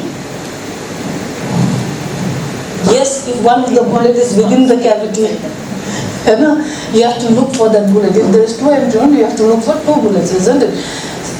Not in the shotgun case, if it's a buckshot or something, isn't it? It's just the pellets that is deposited in the chest, not the bullet as a whole, isn't it? Then in such case, we just look for the tip of the bullet only. That's the pellets that is being deposited, that is causing the tattooing of that entry wound. That will also give you the area from what distance the firearm has been shot, right? And that is the bullet. If you can look carefully, you can see it in the laptop, but not so much clearly here. You can see the striations, right? Striations. Based on these striations, you can actually say which bullet it was shot from. They also make the same distance, there is a safe place vault created, and they shoot from the same distance. If they make the same striations, then it is most likely it was the same weapon that was used to shoot the person, isn't it? Now, this is a sudden death case. An apparently healthy 20-year-old male college student was dead on arrival to emergency ward on a tertiary healthcare center with alleged history of exertional dyspnea. The child was trying to walk his way up. He was getting exerted and he was having difficulty in breathing, leading to sudden and unexpected death. Since the incident took place in college campus, there was a loud hue and cry following law and order situation. After police inquest, the body was sent for post-mortem examination to determine the cause of death. On post-mortem examination, the disease was 5 feet 7 inches, thin build, fair complexion, sinus, lips and knees. This was the only findings that was found on the body. In such case, but I have taken the permission for revealing the case. So, if you have noticed, if you have heard about the case in degree college, Sikkim Government College, no, here in Gangtok, Sikkim Government College, Gangtok, there was a case where the child was there in the campus and he had difficulty in breathing. He went unconscious. He called the teachers. The teachers did not respond. They were indifferent towards the child, and then they had taken the child via taxi to the emergency, and the person was found dead. And there was a lot of hue and cry about it by the child, saying that it was the neglect of the principal, and because of which this incident had happened, isn't it? They had come, like law and order situation was properly established in our department also. So after the case was done, I called, even the political advisor had come. Political pressure is always there in the forensic department, isn't it? So they had also come. I tried to explain them, and then I said, if you want me to explain, I'm here till 5, so I can explain it to them. They brought all of the students there. It was a proper classroom lecture. I taught them. I drew the diagram. I explained what was the situation. I explained what led to this, isn't it, and how we can happen. Although having been said that, I said that he was too young to lose his life. So I'm sorry for his death, isn't it?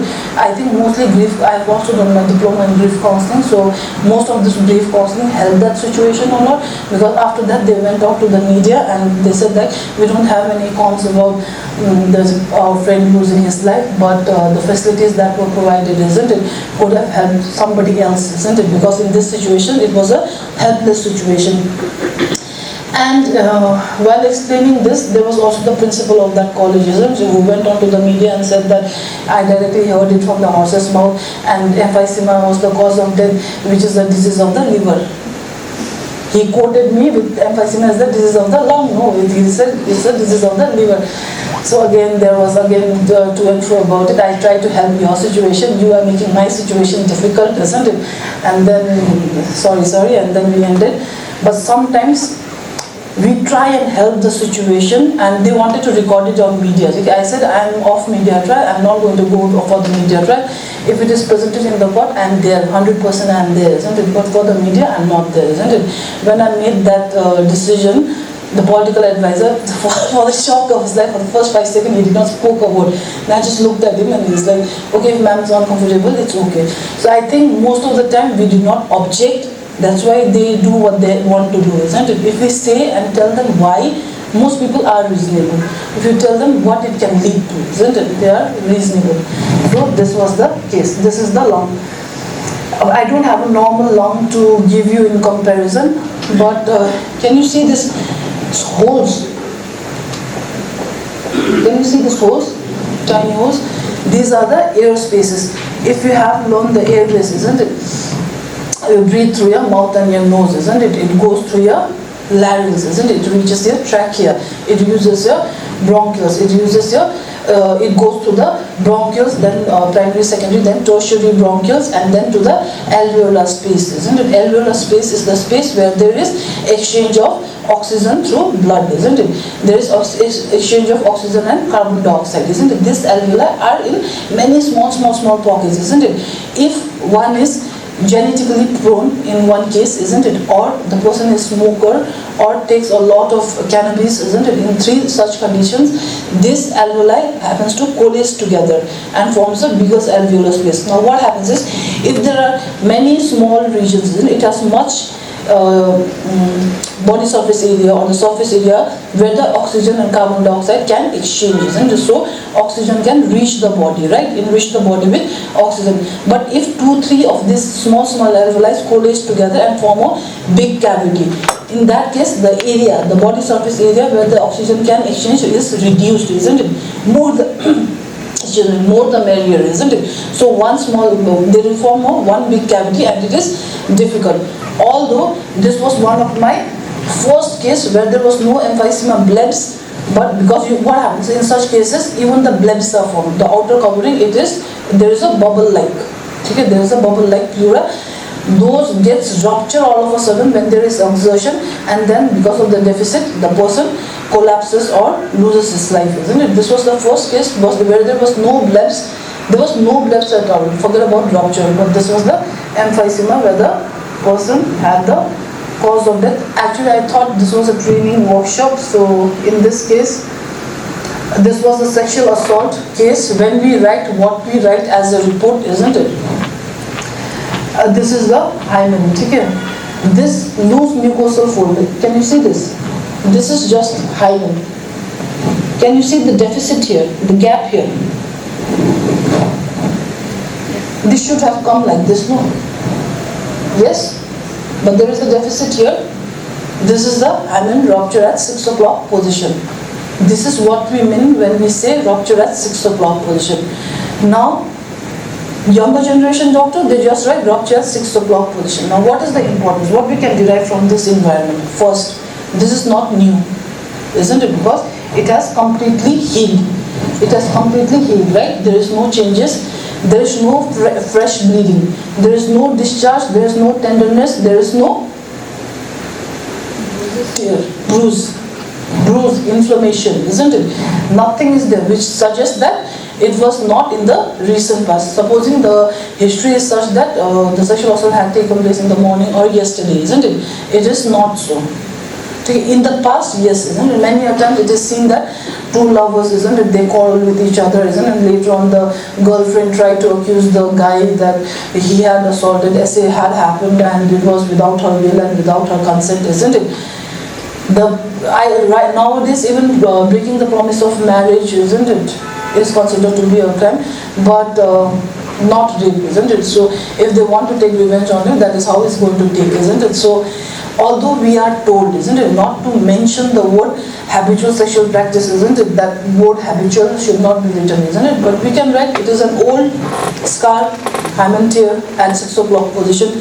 That old and new will make so much of difference. Then please mention, I always say please mention, there's no fresh bleeding, no discharge, isn't it? No tenderness, swelling, inflammation, isn't it? All these things is going to help the case of blood. Now this was the case scenario. We don't go to the crime scene, but we should have. Isn't the investigating officer always forgets his umbrella while he prays for the rain? Okay, so we are that umbrella. So although few investigating officers, they're still good. If there is a case, they'll give you a call. They'll say, "Madam SSI." Then you say like, okay, take as many pictures as possible, isn't it? Sometimes we are busy. We are having our classes, and they just want your opinion over the phone. They don't want you, or they don't want you to provide you with the makeup for to and fro. Okay, so we do what is best possible, isn't it? So here, click this picture. If you can see, in this position, the face is bluish, right? The face is bluish. So somebody in the morning found the body in this position, and then put the body in this position. Now the lips are blue, isn't it? Are the face blue? Is the face blue? No, isn't it? So the post-mortem lividity, it means settling of the blood in the first position itself, isn't it? So the chest and the face, when we take it to the mortuary, we can see that there is bluish discoloration, although mild, isn't it? Light. This is the primary post-mortem lividity. Now when the body is sent to the mortuary, isn't it? When we check for the body, when we do the examination, we will see the post-mortem lividity at the back. There is bluish or purple color, vivacious color at the back of the body. That is secondary. That is secondary post-mortem lividity, which means that the body has been shifted from one position to another. Now if I have to do the autopsy in this case without the photos, I will never find the cause of death. This will be a negative autopsy. Why? Because the only positive finding for this case is the position of the body. His blood report was found to be positive for alcohol. And this is the postural asphyxia. Most bodies, whenever they die, after the intoxication of alcohol, the head position is lower than the body. Whenever the head position is lower than the body, it makes difficulty in breathing, isn't it?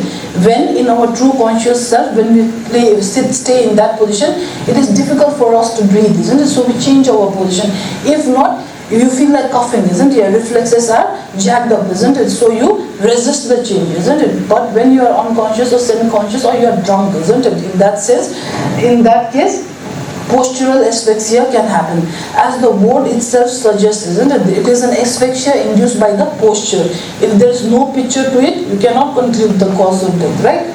So this was the cause of death, in which there was a strong stench of alcohol. These are my references, and that's my contact. Although interpretation of medical legal report.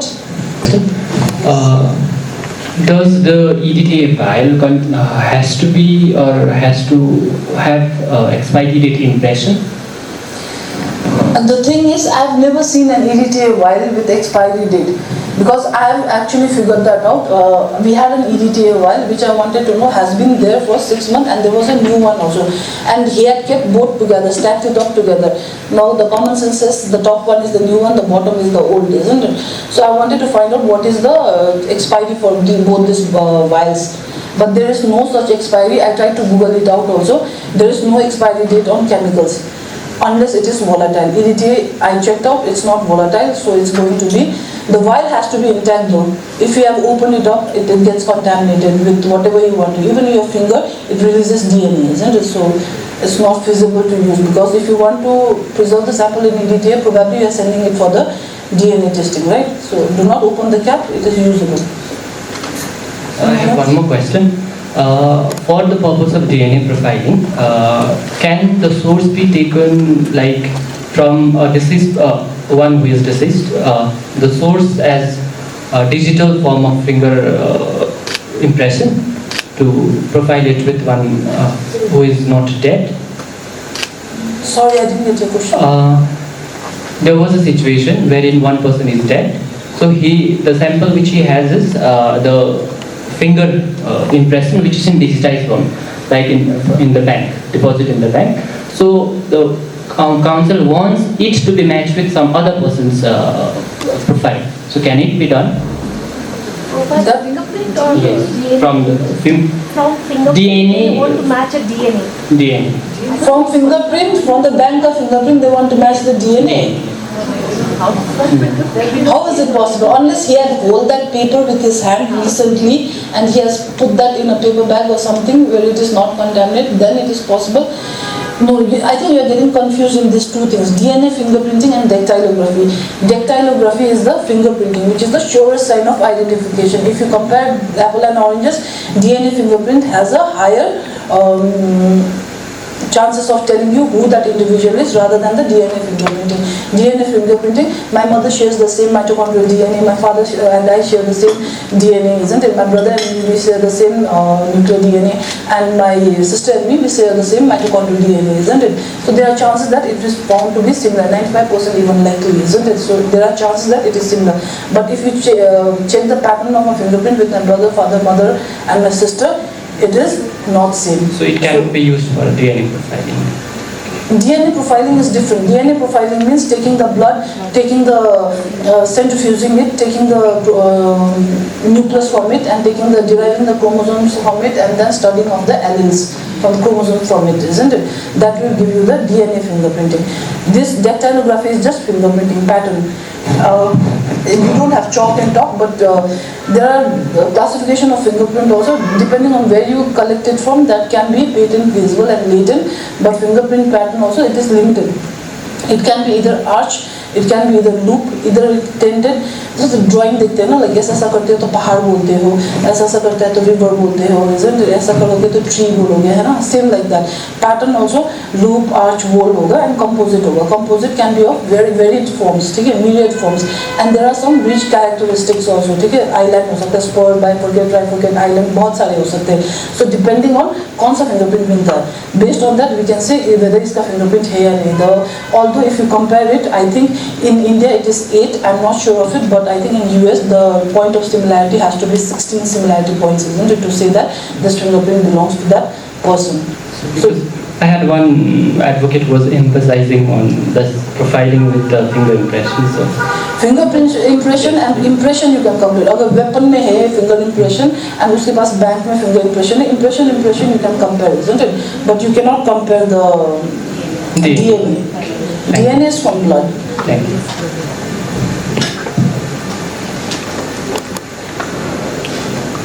I think Sure. actually I have so many cases coming across. Whether you have any SOP guideline to any of the medical officer to, after accessing the blood, to mark it or to how to hand over the concerned IU. So most of the cases have been just extracted blood and handed over to the IU. Sometime I happened to case that I was not there. I had gone somewhere. He has given some constable. Then yes, constable collected. After 2 days it was sample and marked it. Whether you should have marked it at the very after extraction or it should be you have any guideline to the IU to keep in safe custody. You have any instruction? Do you have any guideline or SOP? Thank you, sir, so much for the question. But the first question, the first statement that my HOD told me when I was doing my MD was, never take the sample with you. It always has to be with the investigating officer. Why? Because if it is with the investigating officer, it is still said to be in the chain of custody. If it is with me, it is called to be tampered, isn't it? I can tamper the evidence, right? So it should never be with me. Even if they say, ma'am, आज गाड़ी चाहिए, आज गाड़ी नहीं है मेरे पास, आज मेरे पास बॉक्स नहीं है, नहीं मैं बॉक्स देगा आपको, गाड़ी आपको टैक्सी बुला देगा, आप लेके जाओ यहाँ से. I'm not going to keep this sample, isn't it? Although I tell them how to preserve the sample, now that's up to them how they are going to preserve it, isn't it? Take the vial out and keep it in the freezer, and then the rest you can keep it in the darker room. All this we say, but as such. Unsaid SOP, yes, but if you want a standard operating procedure for that, we don't have one for the preservation of evidence. But as and when we take the sample, isn't it? We do have a paper which says that these are the samples that were given to the investigating officer.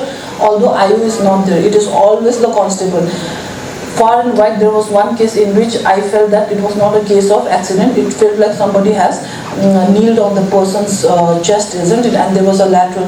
The duration of the fracture is when anterior posterior, it is pressed too much, the breakage happens at the lateral end, isn't it? So it happens so that the rib cage was fractured on the lateral ends.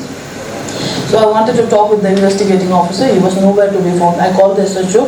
SHO came, SP came, everybody came. Investigating officer came at last. So I told him, this is the scenario, this is the case that I found. And the impression, the bruise was found on the anterior aspect of the chest wall, but the fracture end was found at the lateral, isn't it? So there are chances that the person was compressed with something, isn't it? And they went to the crime scene also.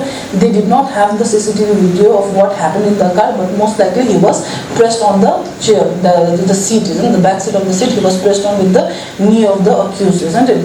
Somehow later it happened to be accident. So I don't know, for that case I've never been called to the court also, so I don't know what happened with that case. But in that case also, when we had preserved all the sample, no, the investigating officer was not there. We usually hand it over to the constable also, so rightly said, sir. Although I do tell them to stay back. They say, रात भर मैंने night duty किया है, अभी मेरा VIP का duty लगा है, अभी मुझे को ये करना है, वो करना है. You can have 1001 excuses not to do things, no? So if they give one, I let them go. If you want to do the case, if you want to investigate the case, even if you have 1001 work to do, you will stay here and do this case. You can have your laptop here, you are just outside waiting, doing nothing, isn't it? You can write whatever you want to write, wait for the case and then come to the conclusion of, you'll finish this case, isn't it? The investigating officer in Sikkim is always catching up. For this case, they will not attend this case, they are physically not present here, they will be doing the previous case. And for this case, he will be worried 1 year after. So it's always catching up to do with them. Hopefully I answered your question. The marking system, I don't know, some I find they will mark in presence of the medical officer. I don't know, they will sometimes put the signature of the medical officer, but some of the cases I don't find there is no marking, there is no signature of the medical officer in the particular sample, and how to differentiate. I have one case, there are four accused persons. So they have extracted the blood. Some extracted from other medical PHE, some hospital, and they collected together. Then thereafter, mark in the office and send it to the CFSL. And CFSL report that does not match with the particular accused. It matches with the timing, that timing factor. It matches with from other persons. So I got confused. How is it possible? How to know that blood collected sample from that particular accused?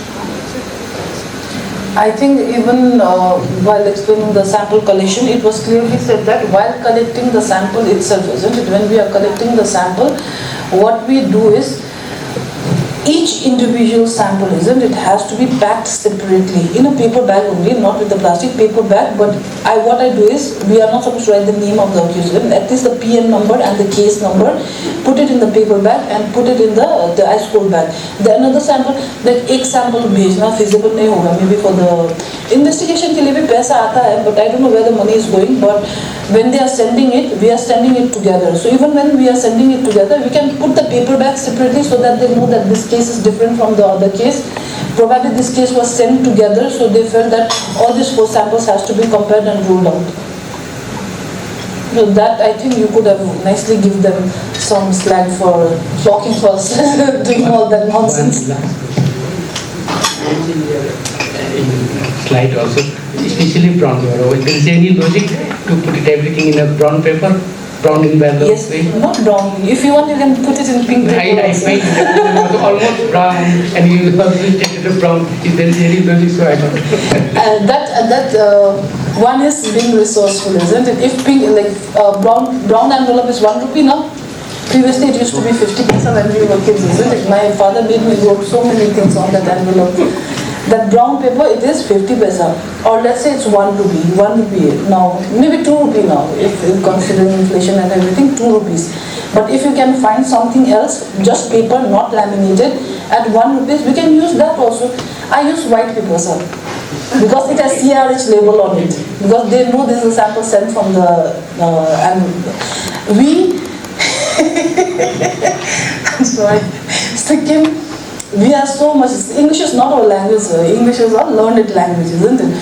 So when we learned envelope, I think we as Sikkimese, we learned envelope as brown envelope. So brown envelope means envelope first. If we just say envelope, what kind of envelope? We wonder, isn't it? Envelope, kosto khale envelope, manila envelope, the bam card on the envelope, isn't it? So we have to be specific, brown envelope, isn't it? I think that is how we learn. Many of them like golf dio, and all we say, no, like you plug golf din, you plug golf din, not realizing golf is an English word, right? All these people will be saying that golf is a Nepali word, isn't it? But having been said that, Koinchi, Caesar, isn't it?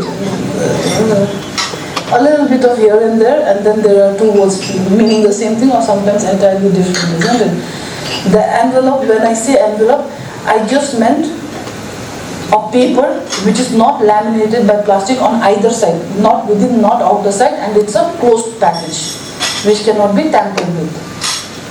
That is what I meant when I said envelope. Preferably a brown one because it is produced in mass, so it is cheaper. If you order a pink envelope, it will cost you probably 5 rupees for one envelope because it is not produced in mass. The profit level probably they if you want to send a sample, so I think brown envelope would be better. Does sample needs to be transported in like styrofoam flask? Is it necessary? Yes. If you are sending it for DNA, then yes.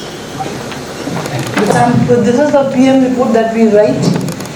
Also, I have redacted the names and the PM numbers that is written there. It should include the PM report number. It is conducted by whom, PS, which police station it is, whether it is FIR or UD number, investigating officers, the name of the deceased, age, sex, daughter of, son of, resident of, date and time of receipt of body, submission of the inquest, beginning of the postmortem period and conclusion of the postmortem period, dead body identified by one by the police officer, one by the deceased family. That is how we go about it. Brief history as per the inquest report. Whatever the inquest report says, the history is, we are going to quote unquote the statement. The external appearance, whatever we see on our first instance with the bodies, whether it is thin build, fair complexion, build, scalp hair, eyes, cornea, conjunctiva, pupil, orifices, nails. Nails do say a lot, isn't it? If it is bluish in discoloration, either it could be postmortem lividity also, but it could be because of cyanosis or some toxins also, isn't it? Then tattoo mark can help in the identification of the person if the person happens to be destitute or unidentified, isn't it? Postmortem changes, hypostasis, also known as postmortem lividity, which is present at back and not fixed. This can help in telling us the time since death. Rigor mortis, that is the stiffness that is found in the body, that is partially developed on jaw, eyelid, neck, upper and lower limb in this case, isn't it? Rigor mortis can also be manipulated or tampered with, isn't it? Because rigor mortis is a phase which does not immediately come into being. It comes after primary relaxation, and then after 1 or 2 hours of primary relaxation, then rigor mortis comes into being. During that point, if a person, let's say somebody has shot someone, isn't it, and wants to show it as a suicide, isn't it? The gun can be placed, the finger can be put in the trigger and then placed in that place, isn't it? Now, how do you rule out this case from homicide? That this is a homicide and not a suicide. The person who has shot the gun, isn't it? You have to take the sample.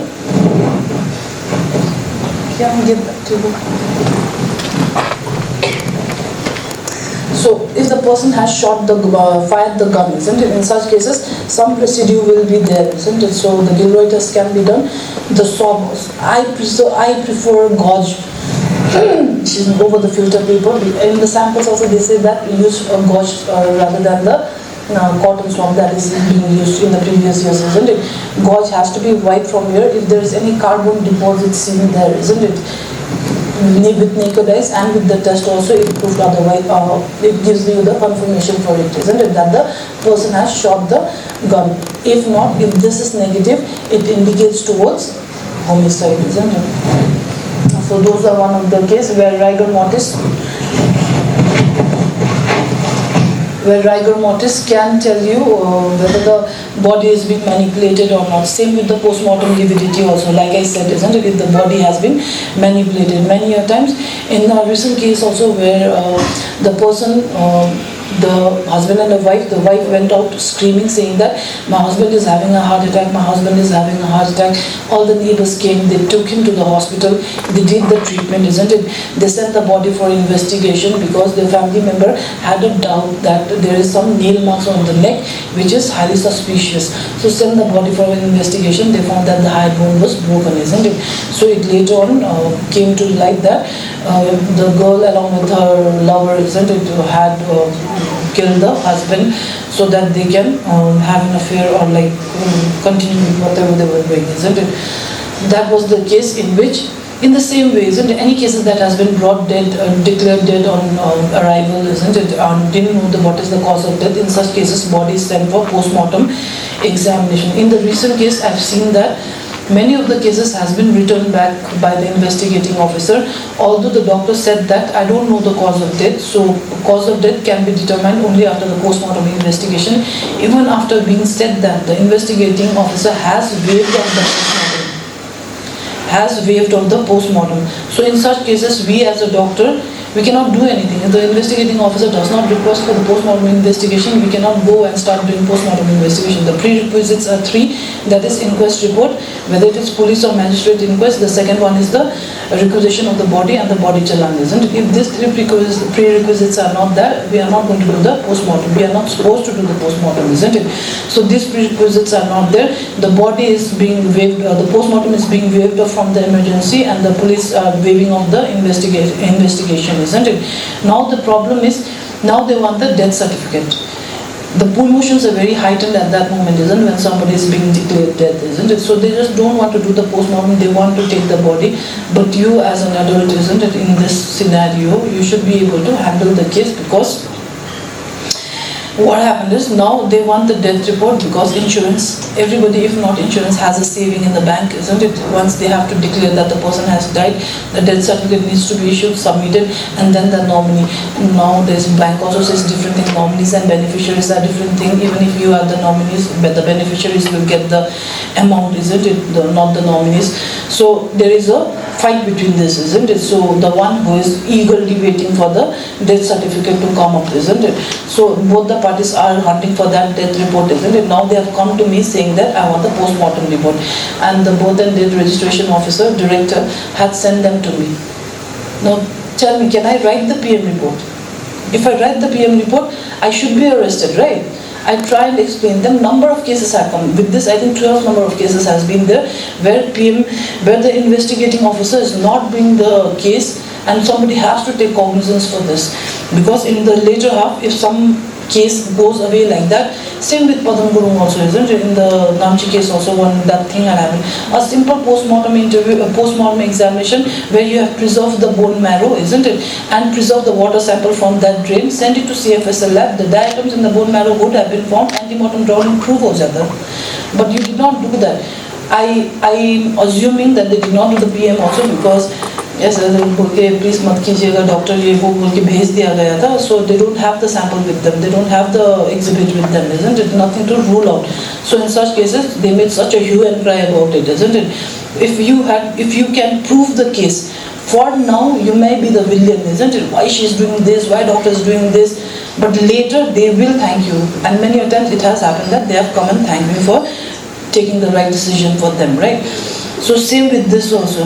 Now they are coming to us saying that they lie also. They say उसका तो कुछ नहीं था, मेरे को तो ऐसे ही चाहिए था, just a big document है करके. I also know, if you are running from pillar to post, isn't it? That means there is something benefit for you, isn't it? If not anything, a property, isn't it? Which the grandson needs in inheritance. If the Indian property rights or hierarchical rights देखा जाए तो the grandson has equal right, isn't it? The grandson is going behind their back and now looking for the death certificate. So these are the assumptions that is being made, and the birth and death registration ma'am said that Dr. Karma is going to make the PM report. I am not going to make the death report, MCCD report, isn't it? Having been said that, I explained them. What you are telling me to do is, you want me to fake a PM report, I will write the PM report and then I'll write the MCCD report. Now I'll give you one example. One of the doctors who just did not write one of the injuries, external injuries, but although mentioned the internal injuries, his license was suspended for 6 months. Do you want me to be on that path? And in Sikkim, when the autopsy is not done at all, and on papers he hold a autopsy, I think somebody has to take cognizance on that also. Third, this case, when it goes to the public, isn't it? Abhi bada hai. There will be many cases. Now the birth and registration counter will be haunted for, isn't it? Why isn't the government releasing the death certificates of the death? This is the news in happening. It's brewing right now. Someday the lid blows off, the whistle comes. Okay? So it will come up in near future. Now who is supposed to do what? Now this is not the first case that has happened in India, isn't it? Although MLC cases for the first time, even if it is not an MLC case, the police does not want to be in the murkier situation, so they send the case for post-mortem. Even when we say, "Arey bhai, ye post-mortem nahi hai, madam, please kar dijiye, I'll bring you some tea, I'll bring you some snacks, madam, please kar dijiye." यहाँ पे है कि करना है बोला है, फिर भी नहीं कर रहे हैं. So this is like pulls apart the approach to the situation, isn't it? They just don't want to get into the post-mortem report, writing the report, going to the court and things like that. But the investigating officers, if they don't take their job seriously, if they think this is a TikTok video they are making, I think somebody needs to come up with the whip saying that this is the law that you are messing with, isn't it? It was high time for me. I talked with the director. Director said, "I'll give you the number of the IG, go and talk to him." Now, this is not my jurisdiction to talk on who is supposed to work how, isn't it? But it is completely up to her right, isn't it? That you are waiving of the post-mortem, who is going to do the post-mortem. Now I'll give you an example. There is a site called Minerva site, Minerva, you can Google it. This is a centrally funded site in which many of the cases where MCCD form was not filled in. MCCD is medical certification of cause of death, isn't it? The certificate was not filled in by the investigating officer, by the doctor, medical officer. In such cases, all the documents are also attached with that. Okay, and you can fill the cause of death, MCCD. For every MCCD form you fill, you will get 10 rupees. Okay, so all over the doctors, they have taken their time out, and then that tele treatment होता है ना, वैसे tele reporting कर रहे हैं सब लोग. So you can choose the language, like if I'm fluent with Hindi, English and Nepali, I can put that language, whatever reports are there, I can file the report. Now, for Minerva also to act, isn't it, one must has to give the documentation, isn't it? So there is also exception in the court that if fortnightly a doctor has seen the patient and the patient dies off, isn't it? In such cases, that doctor also has the right to declare death, isn't it, and give you the cause of death. But the form has to be filled by the doctor himself, isn't it? Not by somebody else. So that is one of the law and the implementation of law, isn't it? Law and justice are two different things, that is here then. Forgive my ranting. But now coming to the decomposition changes, isn't it? Based on decomposition also we can say what is the cause of death, isn't it? Supposing if there is a British discoloration on the right iliac fossa, means that the body has been there for 96 hours, isn't it? Having been said that, if it is in Sikkim, plus minus 24 hours. Because if it is in Rangpur, 96 hours. If it is in North Sikkim, 24 hours later. So it depends on the temperature also.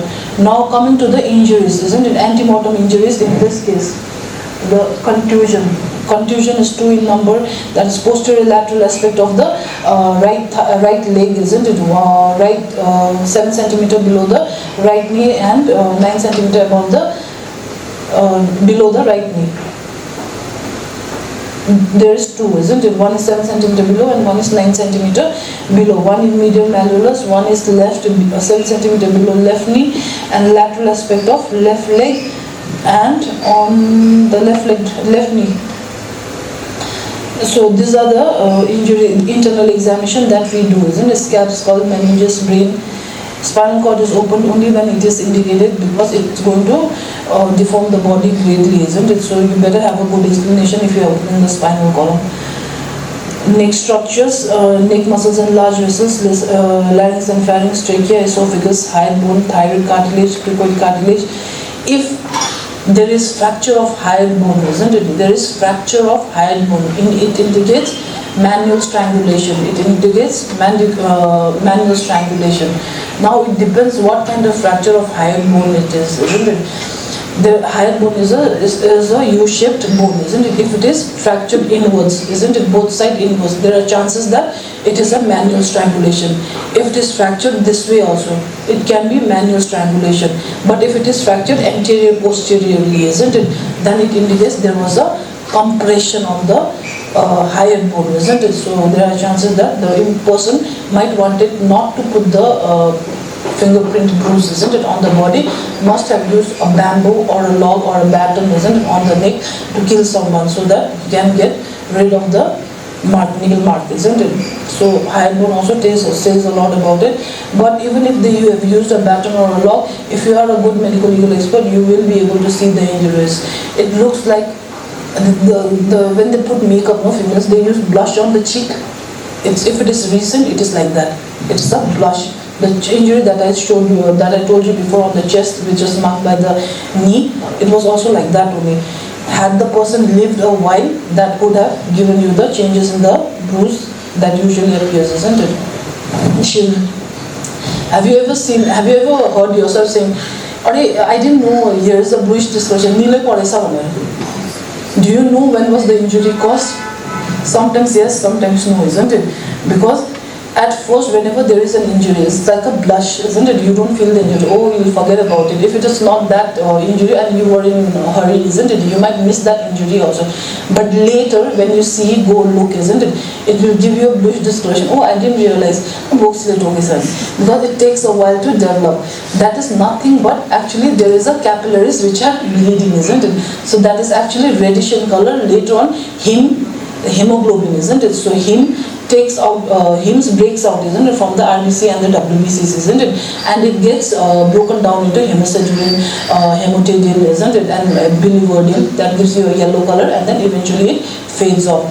So, but it is a breakdown of the RBCs, isn't it? Which happens over a period of time that can tell you what is the age of the injury and how long did the person survive after the injury was caused. Same with the Padangomi case also, isn't it?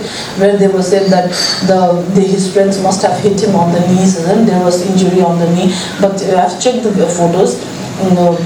Both the knees, there were hypopigmented lesions, isn't it? The scab was formed, isn't it? The scab has fallen off.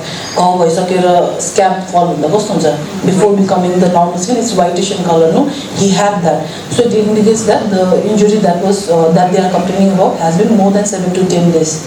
So it was not the recent one. Yes, but if they're assuming pehle bhi aisa hua tha uske saath, then it could be, isn't it? But this is not the recent injury, and that is not what was the antecedent to the or precedent to the death of Padangomi, isn't it? So injury itself, the color, it gives you a lot, isn't it, if you think of it.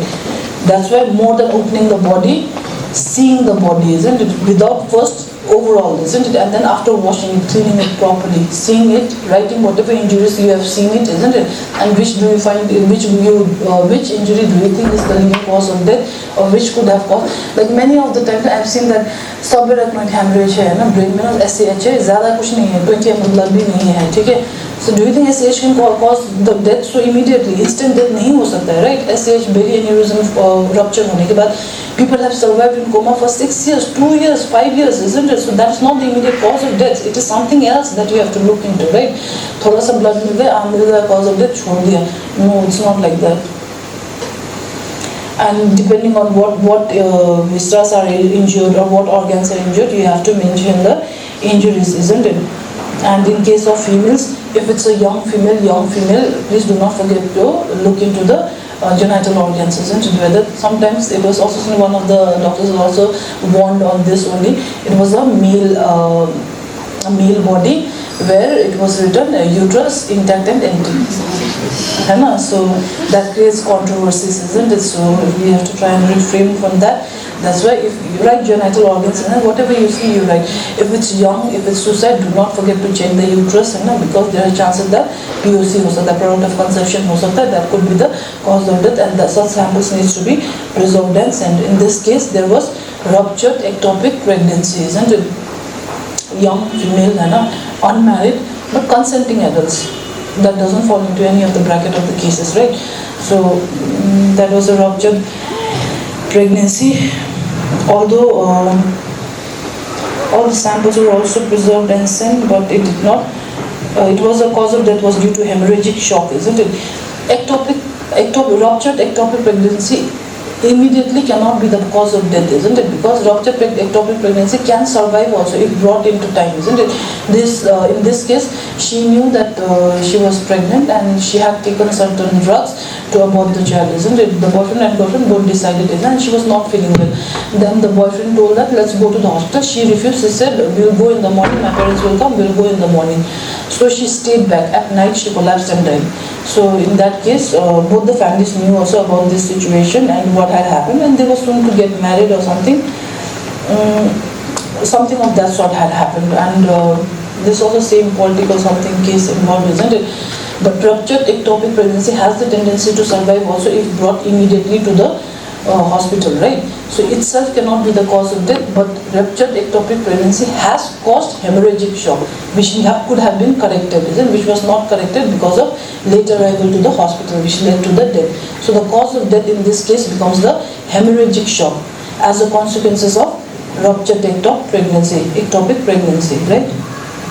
So this is one. This is myocardial infarction, also known as heart attack, isn't it, in common layman words?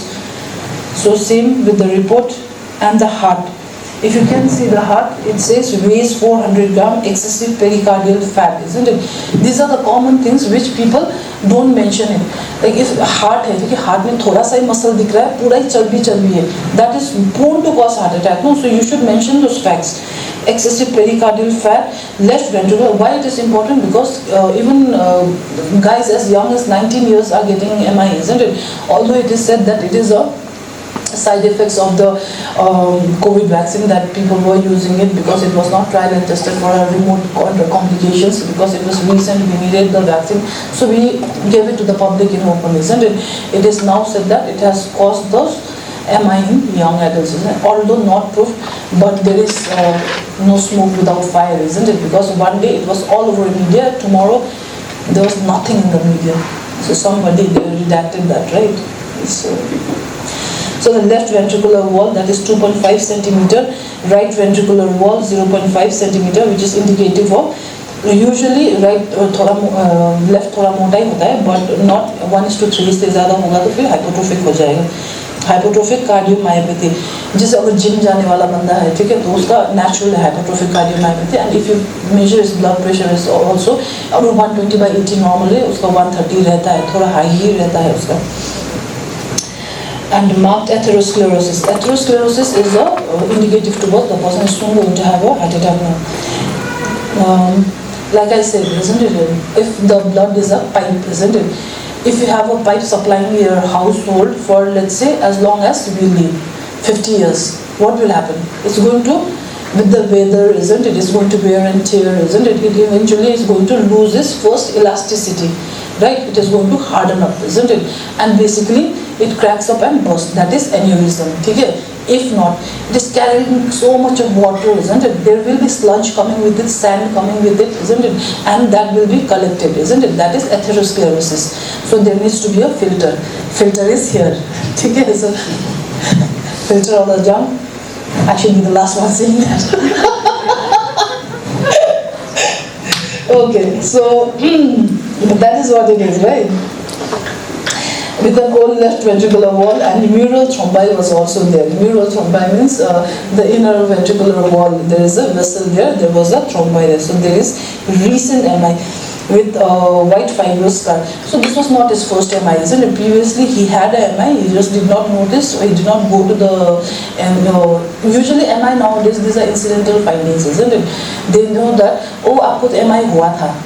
ठीक है? Do you want to go for angioplasty? I shouldn't be saying this, but if you ask me on a personal level, I would say if it has not hampered you now, it is not going to hamper you later also, isn't it? So it's okay if you don't go for it. Okay, take the medication and maintain a healthy lifestyle, isn't it? Because I've seen that many times after the stent has developed, after the stent is put into your heart, isn't it? It comes with an expiry date. A human can, like after 10 years, you have an expiry to it, isn't it? If you are taking the medication, you do not have an expiry date to it, isn't it? So if you have a good healthy lifestyle, it is going to work for you. Most of the time people say, isn't it, the whole pharma industry is based on the fact that you don't heal on your own. But the basic fact is you do heal on your own, isn't it? So a healed infarct with the white fibrous scar at posterior left ventricular wall and mural thrombi overlying that white fibrous scar also means that it was not a minor MI, isn't it? It was a big one. It was also pericarditis was also there, isn't it? But the coronary ostia was patent, atherosclerotic plaques were there at the aorta, isn't it? So this cannot be faked, isn't it? Like there will be MI, there will be myocardial infarction, for which I have taken the samples and sent for investigation, because there is no such case which indicates, there is no such other findings which says that this could be an MI, right? There is no such other findings. In this case, there were atherosclerotic changes, there were like many other changes. The previous MI also, isn't it? The pericarditis also, which leads me to say that the cause of death is due to myocardial infarction, which is a natural disease. But as we know, there are also cardiotoxins, isn't it? Once introduced into the body, it can fake MI. It looks like a myocardial infarction, isn't it? But wo nahi hota hai, right? So we send the body for investigation. But it comes out as drugs negative for all common drugs and poison. So I just want to, I have written this letter also, I just want to know what are the drugs that you have tested for and what are the poisons that you have tested for. Till date I have not got the answer to that. One must say these are the tests, these are the drugs that I have ruled out, right? So this is how the general appearance appears, like body is wrapped in a double sheet, how the body came, isn't it? What were the things that you observed on externally, isn't it? And these were the injuries that are sustained.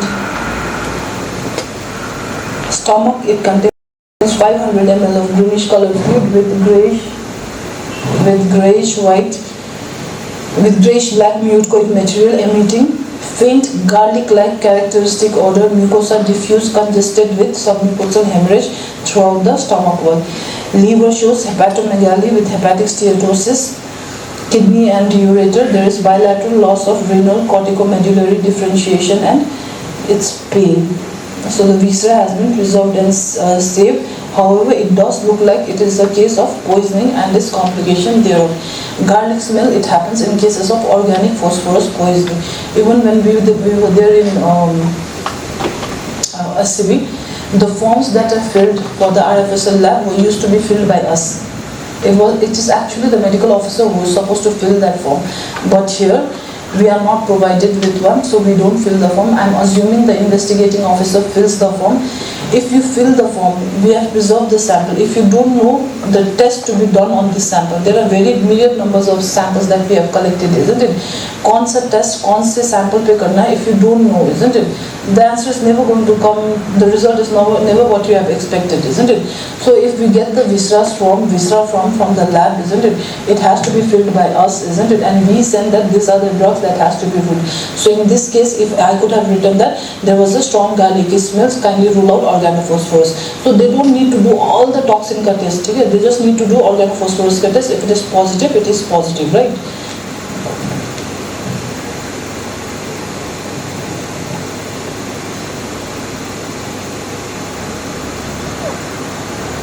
Coronary artery. This is the recent case only.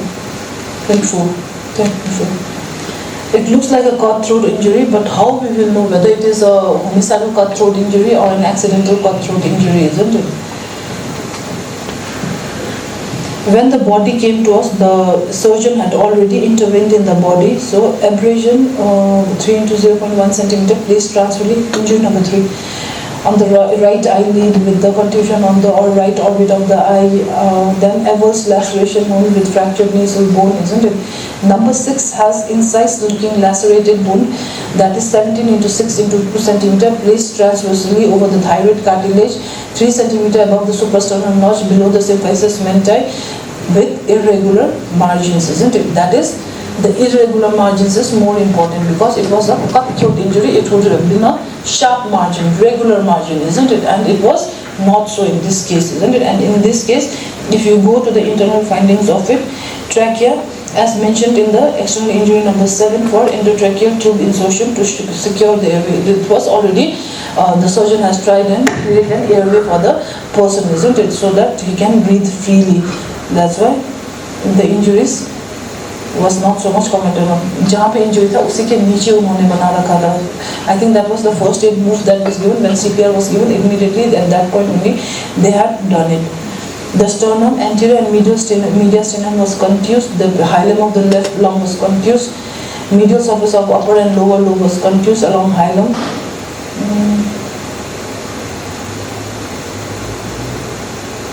Even liver was contused.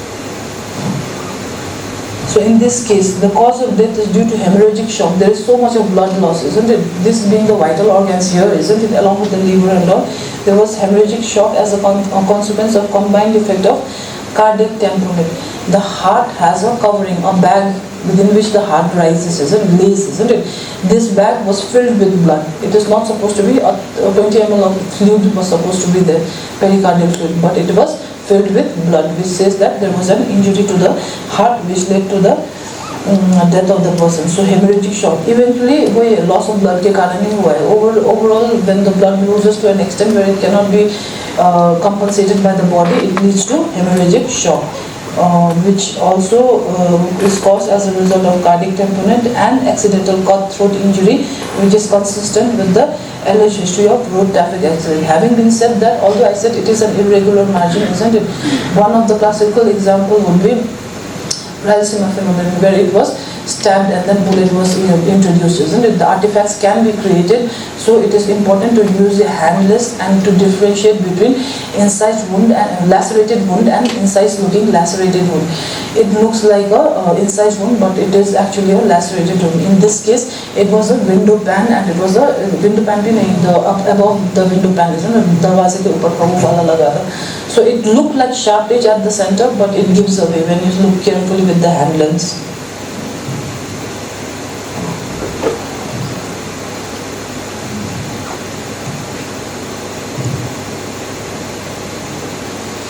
Every time I'm asked in the court if you can differentiate between fall and RTA. Can it happen because of fall? Can it happen because of RTA? Isn't it? One of the major definition, if you have to, theoretically you can always answer, isn't it? Theoretically we say that depends on when you fall from the height, there is no inertia, there is no momentum, isn't it? Because of which the injury is not that much, isn't it? But basic, if you want to see, we have to see for the graze abrasion. How big is the graze abrasion, isn't it? In this case, if you can see, there is stretch laceration, there is contusion, there is linear abrasion, abraded contusion, and multiple abrasion, but there is no graze abrasion, isn't it? If there is a road accident, RTA, road traffic accident, there will be a patch of area which has a graze, घसीटा हुआ दाग मिलता है body में. So, having been said that, isn't it? If there is no graze abrasion, isn't it? It can also be an RTA, isn't it? That is known as friction burn. If the person is heavily padded, isn't it? Especially during winters, isn't it? The parka jacket लगाते हैं, isn't it? So if the person is dragged over that area, there won't be any abrasions, graze abrasions, but there will be a superficial abrasion, reddish area होगा, कुछ नहीं होगा. That is also a form of RTA. Okay, that is the main. Actually, we look into that only, but then we give in words the explanation of it, isn't it? Whether it is fall or an accident. And this is the hemorrhagic shock as a consequence of polytrauma and is consistent with the history of fall, isn't it? And usually one of the common things that people say is, if there is a history of fall, there should always be injury on one side of the body. Why not left? Okay, depends on the height. If he says that एक माला से jump किया है, दोनों side में injury है, probably the body was thrown later, isn't it? But एक माला से jump किया है तो एक ही साइड इंजरी होगा. बहुत सारे मालों से जंप किया है तो there are chances that body has hit somewhere and then tumbled around, isn't it? Something like that. So it depends on what height also. So the importance of going to the crime scene. Hanging also, it could be the person was killed somewhat later and then hanged later and then killed, isn't it?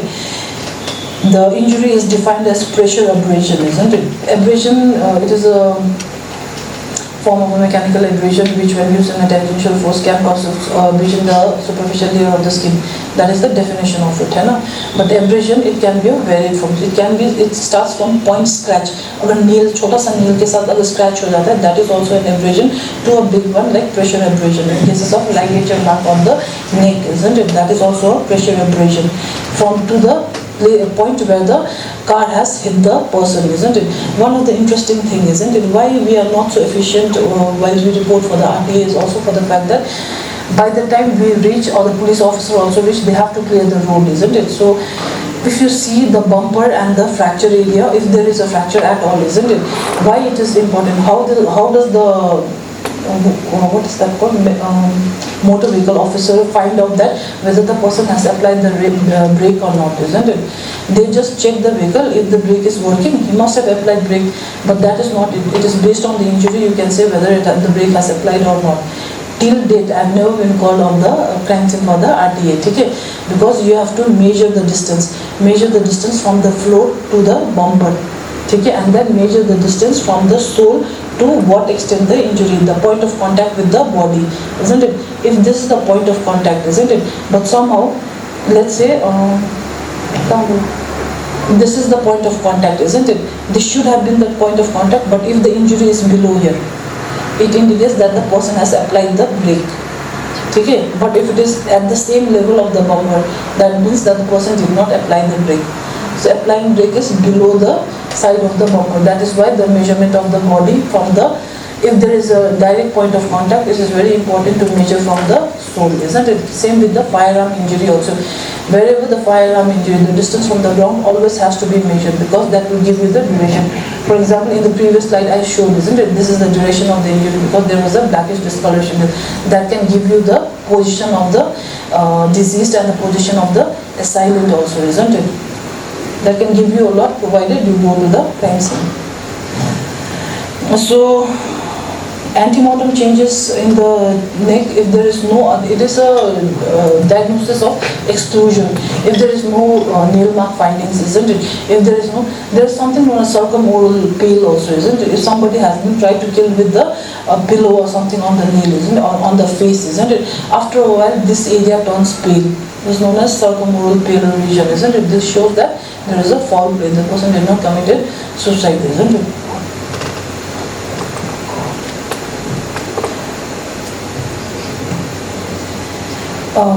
Vicks vapor. Do you know Vicks vapor? It is not used in the infant or a kid. Do you know why? Because in the olden days, no, probably few of them were accident, few of them they were used.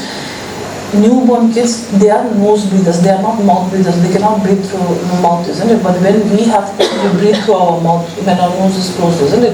Vicks vapor, when you apply it, isn't it, for the nose of the child, if you stop it with the Vicks vapor, there are chances the child will not make it up till the morning and they can claim the insurance.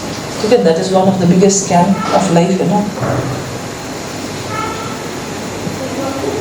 And this is another case in which there was RTA and the cause of death was because of the blunt chest trauma, isn't it? So this can tell you if there is chest trauma, the person, probably the pedestrian was not walking, the person was sitting, right?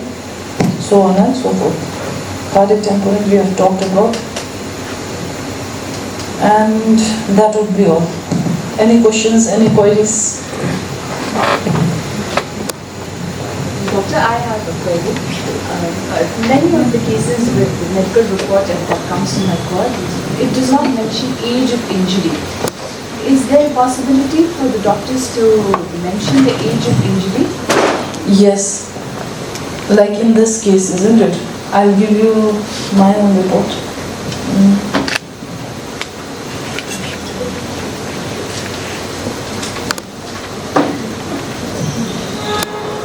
The postmortem report is, as you can see here, the antemortem injuries here, isn't it? As I've said here, all injuries are reddish brown in color except for contusion, which was dark blue in color, isn't it? Which means that it was recent. It was recent, that is within 2 hours. Within 2 hours the person must have died. Okay? But if there is let's say varied number of colors, one is blue, one is pink, one is pink to nahi hoga, one is blue, one is bright red, isn't it? One is scab formation, one is hyperpigmented lesion, then I prefer writing each injury with the age itself. If not, this is the injury that has caused the death. If overall it is mentioned so, then it means that that was the cause of death. That injury itself was the cause of death. If you can see here in the opinion, the above mentioned injuries are fresh and antemortem in nature. The age of the injuries sustained is between 24 to 48 hours prior to autopsy. So that is how we are dealing. Soon after the death, till the point the inquest was carried out, even and the body reached us, and we conducted the autopsy. It was within 24 to 48 hours that the person has undergone injury. Why it is important? How the science, how does it work is, the body, whenever there is an injury, it will try to heal. Now, from the point the injury was caused to the point that the person was healing is only when the person is alive. If the person has soon died, then that itself is the injury that has led to the cause of death. Any more questions, queries?